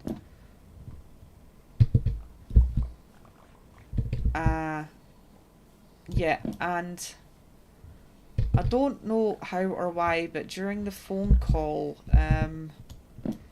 his wife gets on the phone and starts berating my brother, and for some weird reason my husband gets involved, and he ends up on the phone with them, and my biological father's wife, my stepmammy, let's call her Karen, that's not her name, starts threatening to come to my house and assault me. Like, remind, I'm unconscious this whole time. I don't know what's going on. I don't find out about this until when I wake up in the morning the next day. Threatens to come to my house, assault me, and threatens to phone social services and get my kids taken away for no unfounded reason. Now, referring back to obviously that nursery teacher when my oldest was in nursery, and then when she started attending school, this was before she got formally diagnosed with autism, which has nothing to do with this scenario, apart from the head teacher at the time didn't believe in that sort of thing. But we were at a multi-agency meeting for my son, which is basically groups of professionals, so, you know, teachers, paediatricians, health visitor, speech and language, that sort of thing, to go over what sort of needs they need at school and what have you. So, bog standard meeting, I've had loads of them before. On this instance, I brought a social worker with me because in the UK we have something called an SDS assessment. It's a self-directed support assessment. I'll be back in a few minutes. No worries, Tyler. And what it is if a person, doesn't have to be a child, has additional needs, the social worker will come out. They will, you know, assess the home. They will assess what additional needs. They'll sit down. You'll have a chat. You'll go over, you know, this is what they need and blah blah, and you know, this is what could help. So at the time, I think my son got a couple of hours in a after school club during the holidays, so like 2 days a week in an after school club during the school holidays, in order to help. So this is something that is funded, you know, by the government. Social workers come out and assess your need for it, and then you get a package of care. So they allocate you this chunk of money to pay for those activities, or to hire someone to, you know, come take your kid out. Or our last, we're currently just had an SDS assessment before, and the package of care he's been awarded, it's about £500 this time. It can be more, it can be less, it depends on obviously what you're asking for and what they can manage. So this time it's for a gym membership and healthy physical activities for my son, because he is overweight and we need to, you know, manage his weight a little bit better. Ooh, what's over here? Alright, that's nothing very exciting. Yeah, so it's, as I said, it's assessed by the social services, and the social worker that was assessing it thought it would be a good idea to come to the multi-agency meeting to just get, you know, a broader scope of my son and his needs, and, you know, what, you know, a package of care would look like and how that would help and blah blah blah. And the head teacher at the time turned round to the social worker as the meeting was wrapping up, and very condescendingly is like, so are you staying on with the family after your assessment is done? Basically insinuating that we need social services involvement, and obviously the social worker was just like, nope. Because, you know, they had no concerns then, they have no concerns now. We have never had social work involved in that respect. You know, people think social services and they just assume it's all the bad stuff that they do, right? They just assume that they're there to take kids away from families and all this sort of stuff. When, you know, there's a whole host of things that they do. You know, they were involved in getting my granddad into a care home, and, you know, when it became apparent that he had dementia and all that sort of stuff.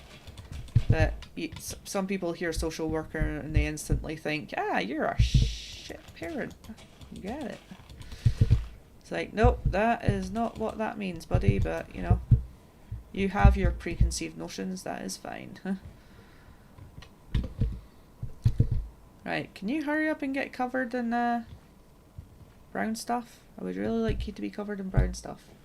I'm not thinking of doing it because there's active beating or something, it's just long-term neglect, especially in terms of health and cleanliness. Yeah.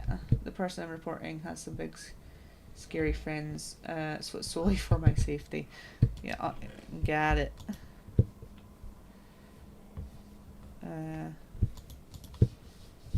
Well, that can be difficult in itself, obviously, knowing someone's actively being... But that's the thing, some people, like,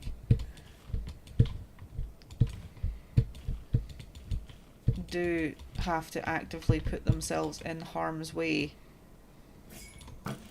in some of these situations. And we actually have policies. So when you become a nursery, like, I imagine teachers have a likewise situation, but, like, I can only speak from, like, you know, a nursery teacher's perspective. But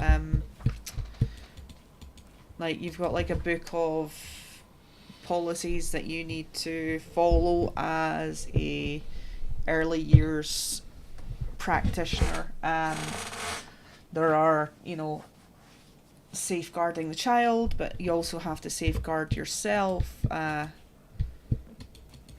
and certain situations when working with kids, specifically with additional support needs, that can be complicated because one of our friends is actively had to take their, well, yeah, they've had to take their kid out of school at the moment because the school was restraining the child, unlawfully restraining the child, and I say unlawfully because none of the professionals restraining this child had any training on how to do that safely, and there is training out there that, you know, is available you know, to schools and educators for this reason, but none of the professionals at this kid's school had training to, you know, safely restrain a child with additional support needs. So if you are not trained on how to do it safely, you should not be doing it. And I understand that can be difficult, especially when a child is exhibiting difficult behaviour, and, you know, it would just be easier to sort of, you know, grab their arm and take them into the classroom, or, you know, move them out of a situation. But you should not be putting your hands on kids. You should not be restraining children when you are not trained on how to do it safely. Because if you don't do it safely, literally kids can die. I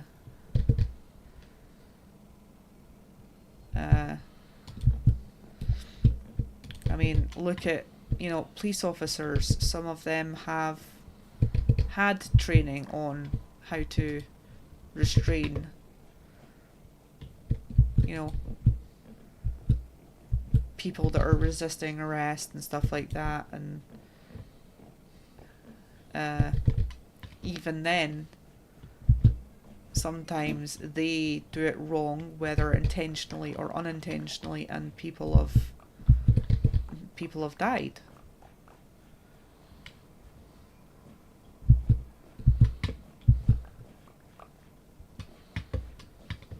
Because, like, your throat and stuff is a very sensitive area. People can asphyxiate very quickly.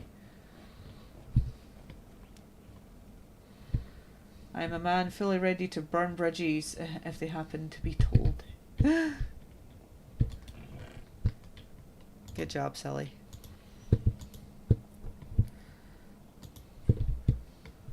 Unfortunately, that's the way it goes sometimes, right? That is unfortunately the way it goes. Right, I need to, like, bone meal some of these, because we have a lot of saplings, and I don't think I'm going to need to grow this many trees. Dark oak, we'll take those back to the other bit. Yeah, alright. Wait, have I got birch over? I'll take these ones just in case. Where's my birch at? Where's your birch at? Where's your birch at? Right. Yeah, that one, and that one, and... Right, so I'm not sure what I want to do with the rest of this area. I just know this is where I wanted my base to go. And I wanted the walls, you know, like this. And I don't know if I want to make these bigger. Somewhat. I might go around and maybe make some of these walls bigger. It's kind of difficult. I don't want them going all the way up to the top. They do around here because this is where the staircase is. And it's sort of thingies round. So what I might do is have my main house coming off of this corner. And doing like what idea I do like is like having a roof that is sort of triangular, goes up sort of like that, diagonally. And so like if it starts at the bottom here and then, you know, goes up and up and up and up into sort of each corner as a triangle, and then you have like a flat side over here, a flat wall over here. You know what would look good? Probably like moss or pale moss or moss roof going up like that, and then 2 flat walls with some nice windows and stuff. And then I could maybe do some like villager houses over there.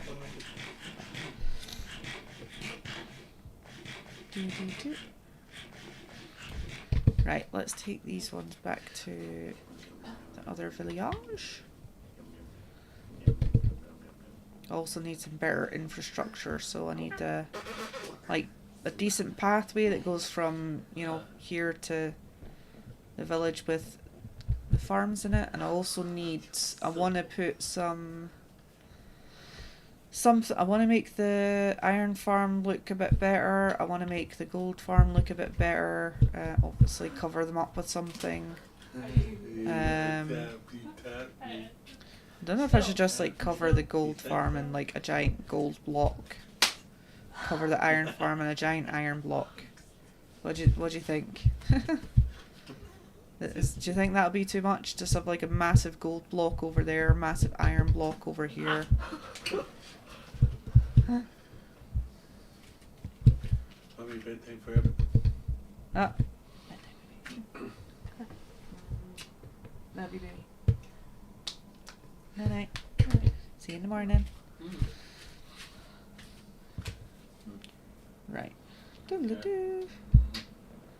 Right, let's take these saplings back over here and check on how my village... And I also need to do... What I'm going to do before I wrap up the stream is I'm going to make a little wall of things I need to get done. Things I want to get done. So, my base house, covering up the iron farm, covering up the gold farm. I want to make a proper villager trading hall. And then, you know, sort of develop this area over here. Woo!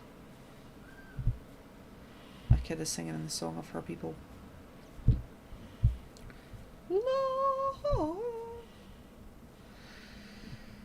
Right. God, it's been like a therapy session today.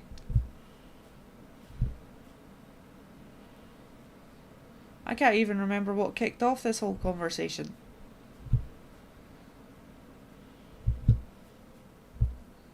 It's probably one of those things where it's sort of been, well, the recent thing with one of my relatives being in hospital and, you know, not wanting to see me, that is, it's sort of been playing in the back of my mind, and I understand why they don't want to see me. I get it from their narrative. I am the bad one, I'm the bad guy, I'm the one that did all the things wrong. You know, I'm the one that they blame for all of this, or, you know, for certain aspects of it, and I understand. When I actively encouraged my brothers not to tell that side of the family about my granddad passing away, I knew I was going to alienate people.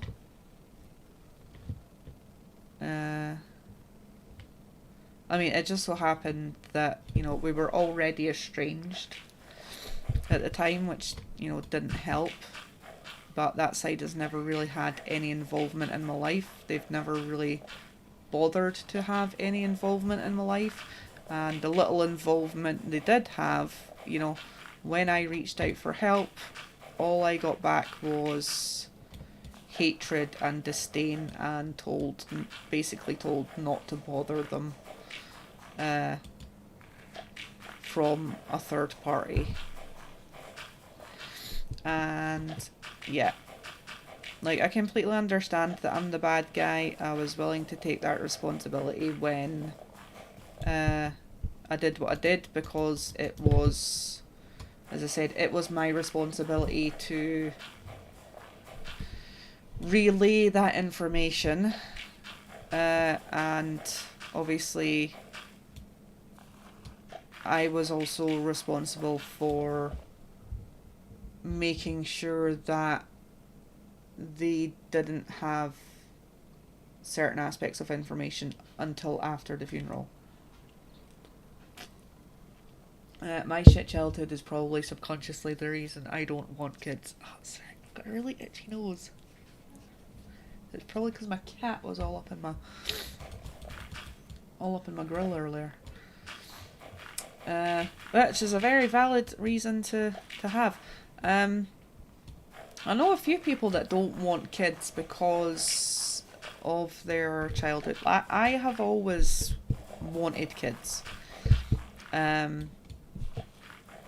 From a very young age, I always wanted to be a mum. And I don't know if that was partly down to,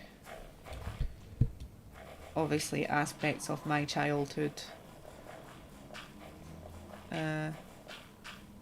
But, like, it is one of the best thing. It is the best thing I have ever done in my life. And obviously, like, I was chatting yesterday about, you know, how people regret becoming parents. And I think if you're on the fence about becoming a parent and not sure it's, you know, what you want to do, then, you know, you don't have to do it. Like, society puts a lot of pressure on people to procreate, and I understand there's like a population crisis going on. But it's not obviously society's responsibility to populate the world just because the aging population is going to need caretakers when they're older, right? That is a crappy excuse to have kids. And governments do not do enough to give people an incentive to want to keep having kids.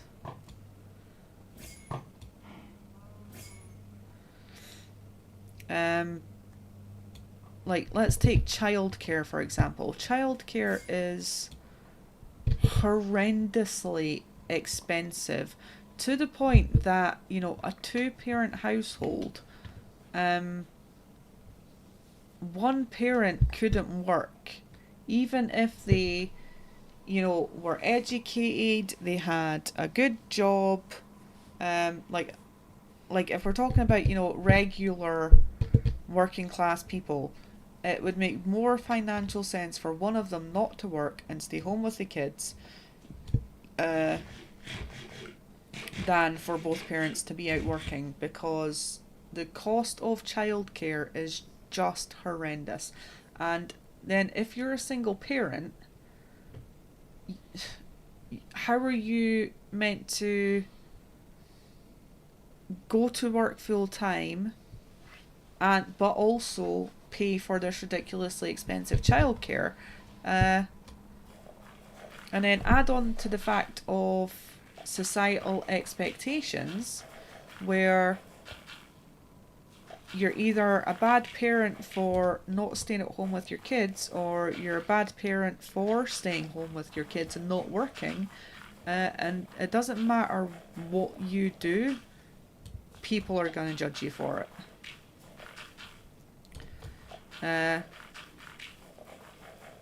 Now I think, like, if you want children, you know, and you're passionate about being a parent, and it's something that you actively, you know, look forward to and take, you know, pleasure in the thought of, you know, raising kids and, you know, creating a family, whether that's, you know, by yourself or with another person, that people should absolutely do that. But governments, as I said, there's a population crisis. People aren't having enough kids to support the aging population. But on the other side of that, we've got environmental crises going on. Just look at the horrendous, you know, wildfires in America we've had. That ridiculous, you know, Storm Eowyn that the UK just had, which is not usual. The temperature keeps rising. So we've got, you know, global climate crisis. You know, there lots of places are in recession. It's not great, and governments, you know, want you to have more kids to help with this population crisis, but they don't want to support people to have more kids to deal with population crisis, and they also, you know, let society actively judge people that have kids. Like here in the UK, there is a 2-kid rule, right? So if you are in receipt of benefits, you can receive benefits for 2 kids, right? After the cut-off thing, right? Before the cut-off thing, I think they're covered. But after the cut-off thing, you only receive benefits for 2 kids if you're in receipt of benefits. After those 2 kids, if you, for example, are SA'd to the extent where you have conceived and you decide to keep that child, unless you report the SA to the authorities and jump through XYZ amount of hoops and fill out this very, very disgusting, horrendous form to get benefits for, you know, this child that was forced upon them,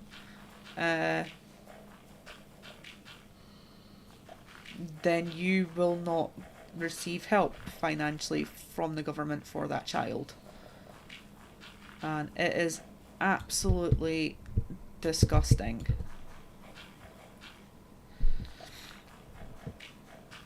Like,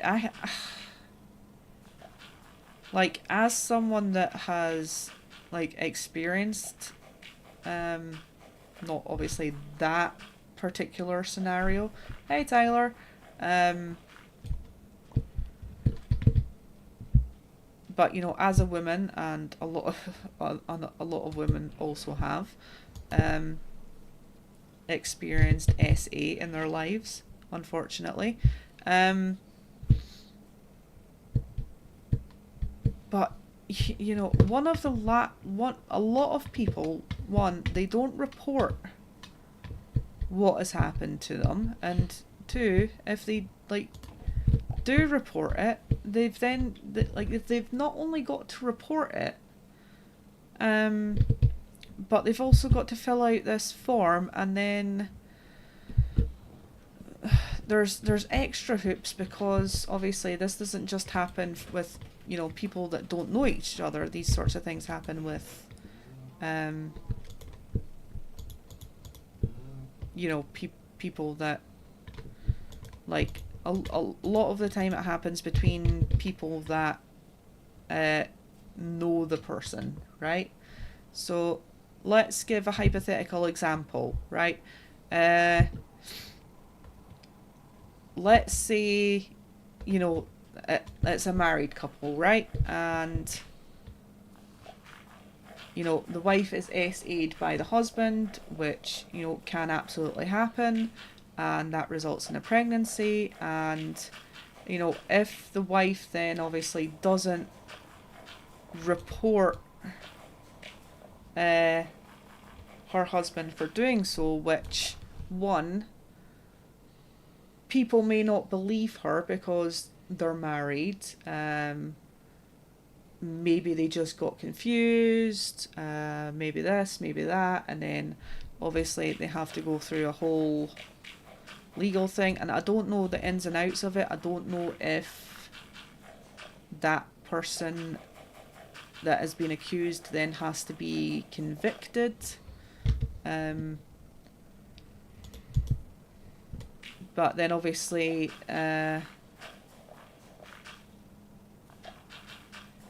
sometimes courts will let the perpetrator have involvement in their child's life, but, which I find utterly horrendous in itself, because no victim should be forced to have contact or their child have contact with someone that is, you know, capable of doing that. So not only,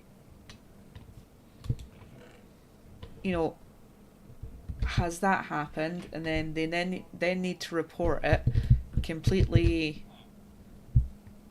destroy not only their, you know, their marriage, which if they can do that, then it is completely destroyed anyway, but then you've also got the backlash from friends and family picking sides. Who are they gonna believe?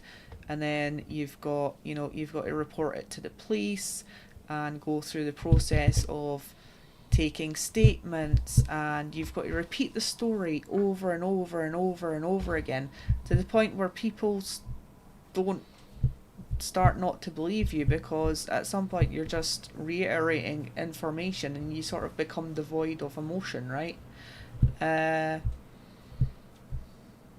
So they've got to do that over and over, and like relive that over and over again, and then to get help for this child, which is a result of, you know, this circumstance, not only have they got to deal with obviously the emotional toil of what's happened to them, and the emotional toil of, you know, potentially some detrimental feelings they may have towards their unborn child, and then make the decision whether they're going to keep it or you know, fetus deletus, or, you know, adoption and those sorts of things. And then obviously if they decide to keep it, they have to prove they've been SA'd, and then they have to fill out this form in order to get help for this child. And it's just, in what world is that okay? I was like, just take my taxes in that circumstance. If that's the way they're going to go, take the taxes. Bloody, I don't care. Like, up them. I will gladly pay more to prevent that from happening. Because, you know, it's not just the event that's traumatic, it's everything that comes after. As someone who studied a good chunk of criminology, our legal system is crap. Exactly, silly.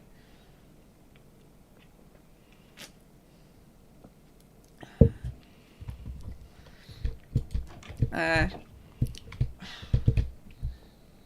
say it again, like, this is why I do chat about controversial topics on my channel, because, as I said, if you can't talk about these sorts of things, then people have misconceptions about what's happening.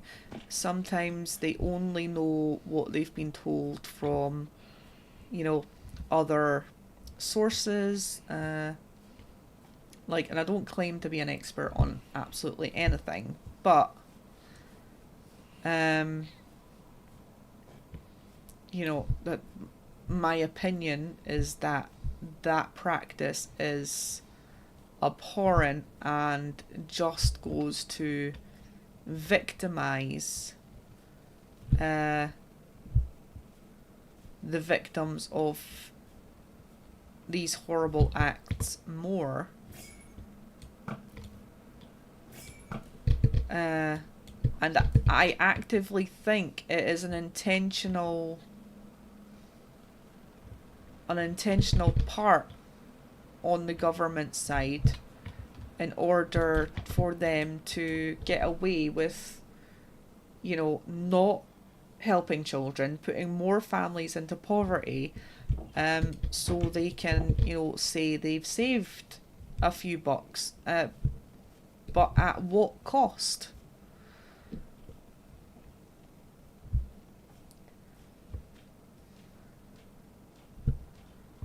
You know, it's horrendous. Hi Kat, I'm in the car going home from my mom's house, so I'm on YouTube right now. No worries, Tyler. Tell your mama said hi. Hi, Tyler's mom. Or dad, or whoever's driving. But yeah, oh, it just boils my blood. Anything else you want to chat about? How about Trump trying to take over all the countries? Honestly, it's like seems to be like a war on women over there. Like, apparently you are not allowed to control your own body and decide what happens to it. Otherwise you'll get arrested in certain states. Which is horrific.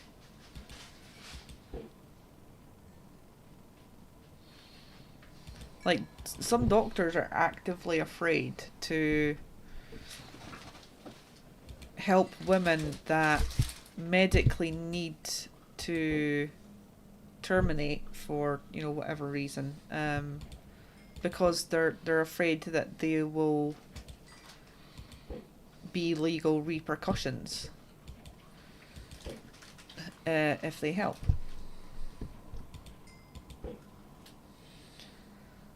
And apparently, you know, Trump's trying to take over Canada and the Netherlands and Greenland, and, you know, if you don't become a state, then, you know, we don't like you anymore, or something. Just, okay, buddy. Has somebody got his pacifier that they could stick him down for a nap? Because it's just getting out of hand at this point. It's just getting out of hand. If I did drive, I wouldn't be typing this at the same time. Yeah, no, I didn't assume that you were driving, Tyler. I'm just saying, like, say hi to whoever is driving.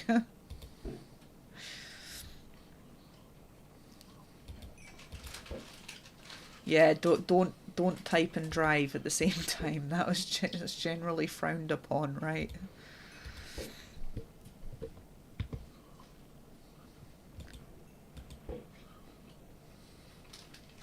The amount of idiot drivers you see. There's like we live near a busy roundabout, and there's like one time I was going round it, and this car. So I'm in the middle lane. This car's on the sort of turn left lane, right? And there's 3 lanes, so they're here, I'm in the middle, and then there's another one over here. So they're in the lane to either turn left or go onto the motorway, and I'm going straight ahead. So when the lights turn green, this dude in the white car that's next to me cuts across me and across 2 other lanes and goes through a red light. It's like, can you not just pick the... It wasn't even busy. It wasn't even busy. It's like, can you not just pick the right lane to begin with? The annoying orange is at it again. Crazy how he can't even concentrate on anything except for running America and the only thing that man can run is his mouth. And it honestly boggles my mind. It honestly boggles my mind. I don't know if it's more difficult. I don't know if it's, you know, easier looking at it from an outside perspective. Or I don't know if there's socio-economic reasons to the voting. I don't know if there's underlying, you know, hatred-based reasons for the voting, because he's very,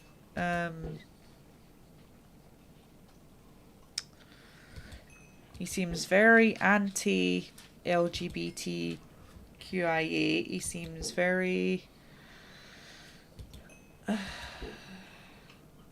he seems like a racist homophobe that wants America to be like Nazi Germany, which is kind of ridiculous considering America was founded by immigrants.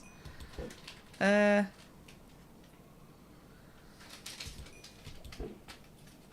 I mean, the man's part Scottish, for God's sake. He's not even full American.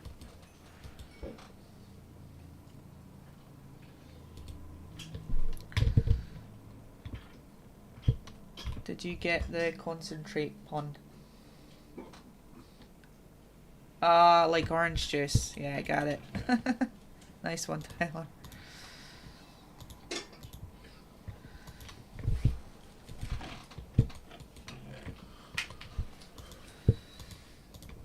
Like, and I know, obviously, if some people watch this video back and they're in support of him and they're not gonna, you know, I'm not gonna watch your channel because you don't like what I like. And like, okay, cool, catcha. Yeah, everybody's, you know, like if this is my platform, I'm allowed to have my own opinions about things. You don't have to agree with them. That's entirely okay. Like if somebody wants to come in and have a conversation about it, I will gladly participate. Right, what I need, yeah. I like having conversations about controversial topics because people don't get educated, myself included, if you don't have these conversations. And like I felt really bad for Toy Cat when he was away on holiday and he dropped his Notch video and he got a lot of hate for that video, because people wrongly assumed that he, you know, was sort of agreeing with Notch's opinions, and then also there was some hateful comments in the comment section, and you know, people actively attacking other diverse members of the community, which is horrific and should not have happened. Like, should never have happened. But I will say, like, content creators cannot always predict how their content is going to be perceived, and if it is perceived negatively and people use it as a sort of a form of like lighting a fire under the ass of people that are just out there to make other people's lives miserable, and perpetuate their hate, like I can 100% confidently say that, you know, he would never put a video out there for the purpose of, you know, perpetuating hate against a group of individuals. I categorically 100% believe that, and I would not support a creator that, you know, was anti-LGBT, or, you know, I wouldn't support someone that was racist or, you know, sexist or misogynistic or anything like that. It was just a bit of crap timing that obviously he was trying to put out a video from a educational, neutral perspective, and obviously some people thought it was that you know, it wasn't taken from a neutral educational perspective of, here are the facts as I am presenting them to you, you can then decide for yourselves, you know. And we did. We had there was a vast difference in the comment section of people in support of Notchie's opinions, and obviously people against Notchie's opinions. And it just brings me back to the whole thing of, if one of your, where are the monsters? Alright, okay. Goals in life is to perpetuate hate.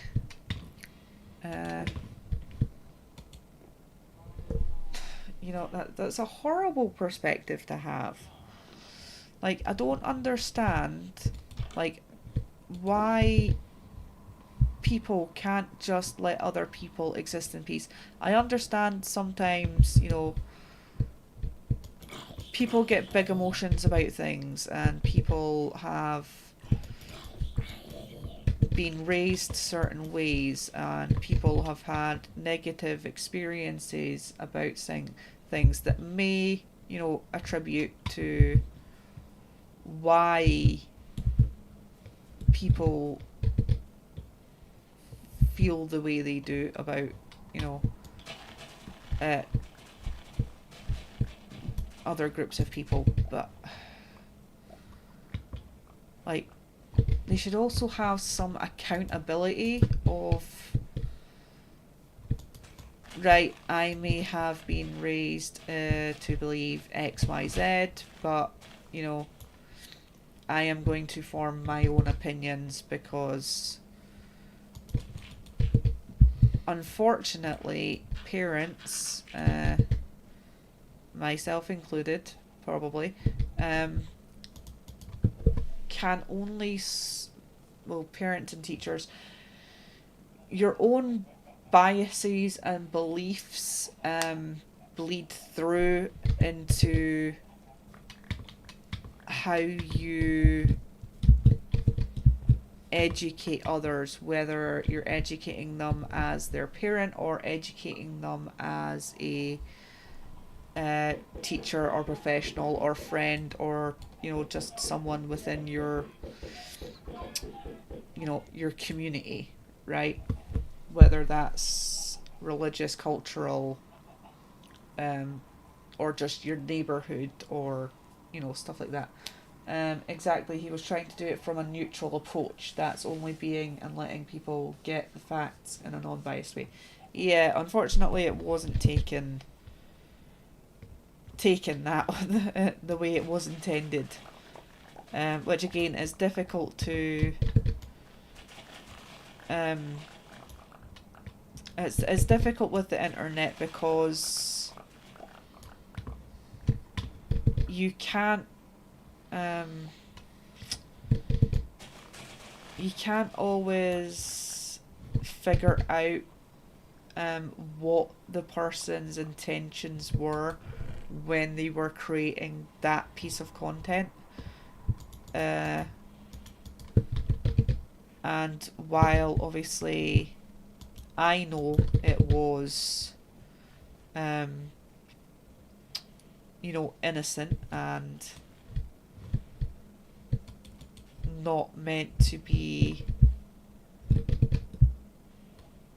taken as controversially as it was. Obviously you can't conceive the perceptions of other people and how they're going to take it.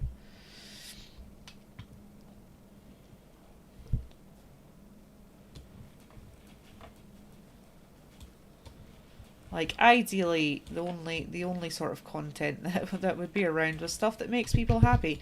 But, like, even stuff that makes people happy, other people have issues with. Like overconsumption core. So, like, I like watching those silly restocking videos, right, of people restocking their pantries, or, you know, oh, my friend's coming over for a weekend, let's restock the bathroom. Like, I know it's a bit silly, and I know it's, you know, I know it's not real, and, you know, nobody actually, you know, keeps their pantry or their fridge or their bathrooms that well stocked with expensive crap for, you know, XYZ reasons. Like, people just don't live that way, but, you know, I find a weird sense of enjoyment from it. And then there's other content creators whose sole area of creating content is to tear down these content creators' content. So they'll take a whole topic like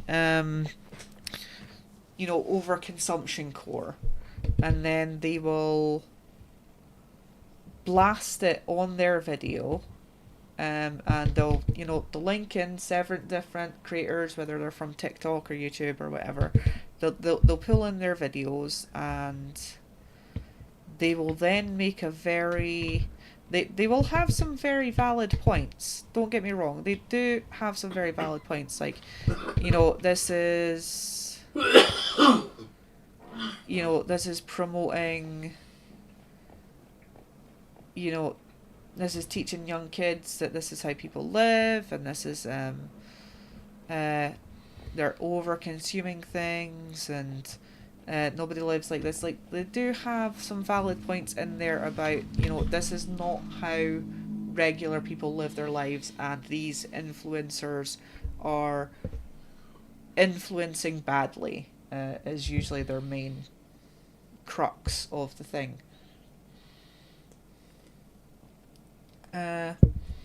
But the issue I have... And again, I like watching these silly little videos. I get a weird sense of enjoyment for it. But I also watch the videos where other content creators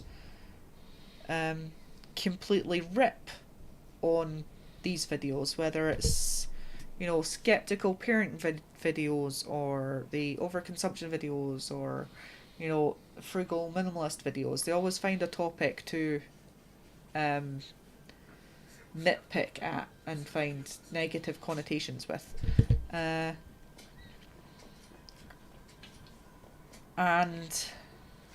I find it somewhat ironic.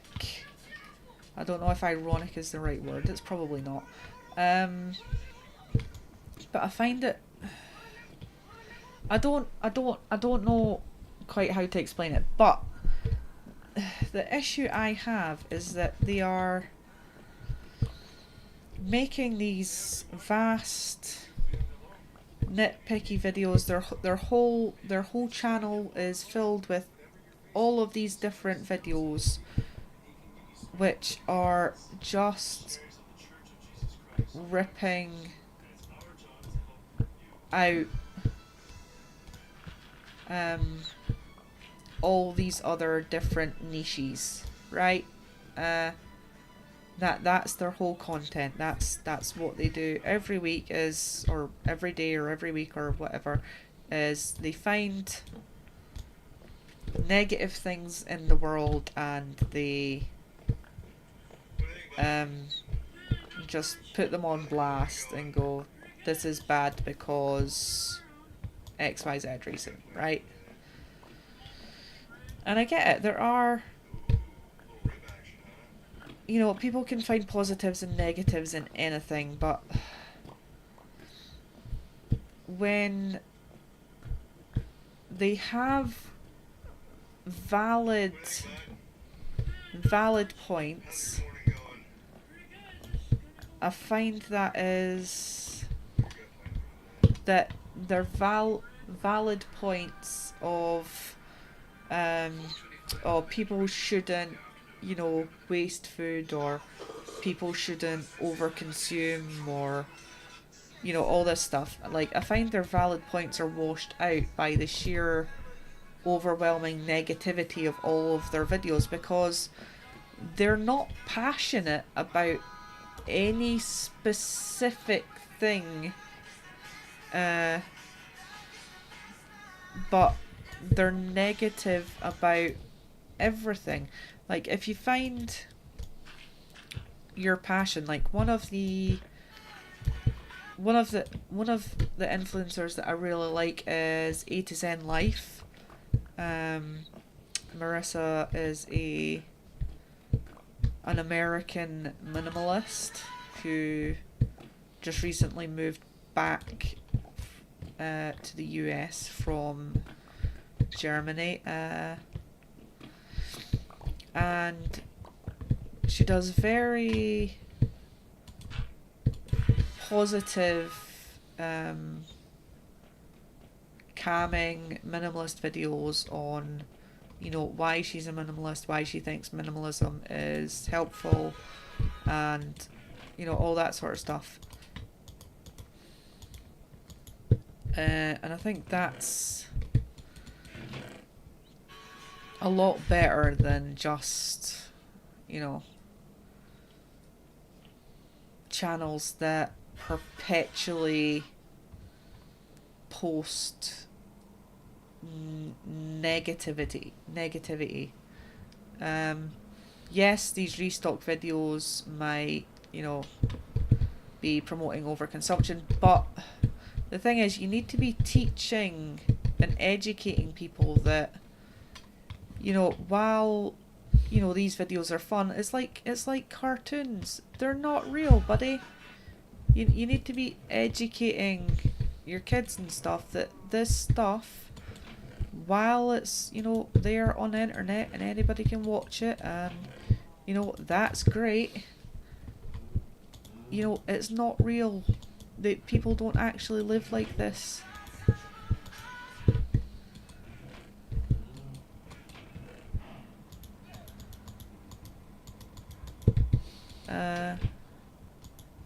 But like, when you're constantly putting other content creators' niches on blast, and your whole channel's dedicated to putting other niches on blast, I just lose all. You just lose all integrity, in my opinion.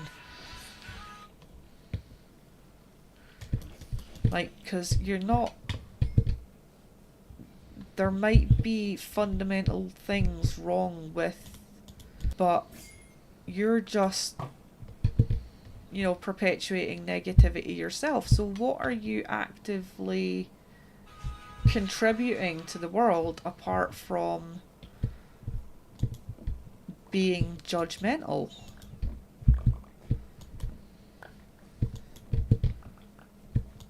But, you know, some people absolutely live for that sort of thing and absolutely love, you know, people putting things on blast. They're here for it. It's you know, it's their favourite part of the day, maybe. I don't know. But, you know, it's... I just... all the negativity depresses me. I think that's like the whole point of this whole thing in general. But yeah, I just find it kind of hypocritical that while they may not be advertising, because obviously a lot of these channels link to their TikTok shop or their you know, Amazon whatever, and to, you know, sell these products that they're restocking, and you know, that's fine if you're sort of, if you're a channel, you're upfront about it and go, you know, I'm gonna restock this stuff. I don't actually use it, but you know, it's for funsies. It's for the aesthetic. Blah blah blah. And it says that's the thing you need to educate kids about, because they're the ones that are mostly getting influenced, and then like people thinking that these people live these perfect, you know, lifestyles, and that they have all this money to waste on single use items, and understand that, you know, understand why people disagree with them and why they think they're bad. But when your content is completely putting them on blast, then, and you're just perpetuating negativity yourself, then I don't think they're much better, to be honest. Have I not got any wheat? Did I put wheat in the wheat box over there? Maybe. Oh, these are cute. Yeah, I think I've stayed up way too long. Kat sharing all the opinions today. I am. I've not even had any booze. What's wrong with me?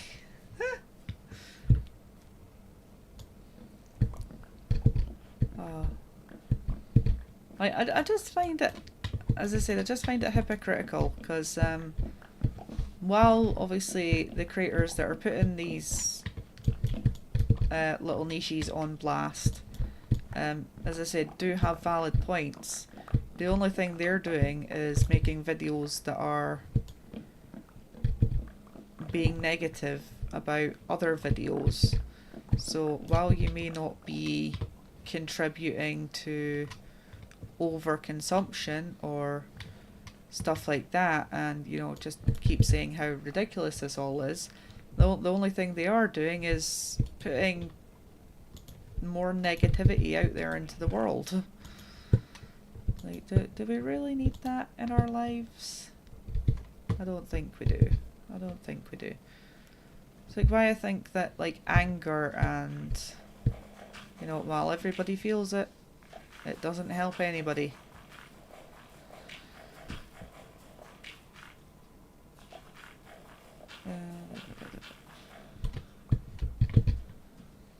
Yeah. And there are genuinely some people out there that have a genuine difficulty forming their own opinions about things, and would rather, you know, follow the opinions of their favourite content creators, and, you know, like to emulate their favourite content creators, and all of this sort of stuff. So like, people are perpetually being influenced by this sort of thing, but I think the main thing is to sort of, you know, educate people on what you see on TV is not actually real. I don't exist. You told me Game of Thrones isn't new. My husband's just like, you tell me Game of Thrones isn't real. I'm gonna have to go have a long conversation with him about that, apparently. But anyway, thanks for hanging out, folks.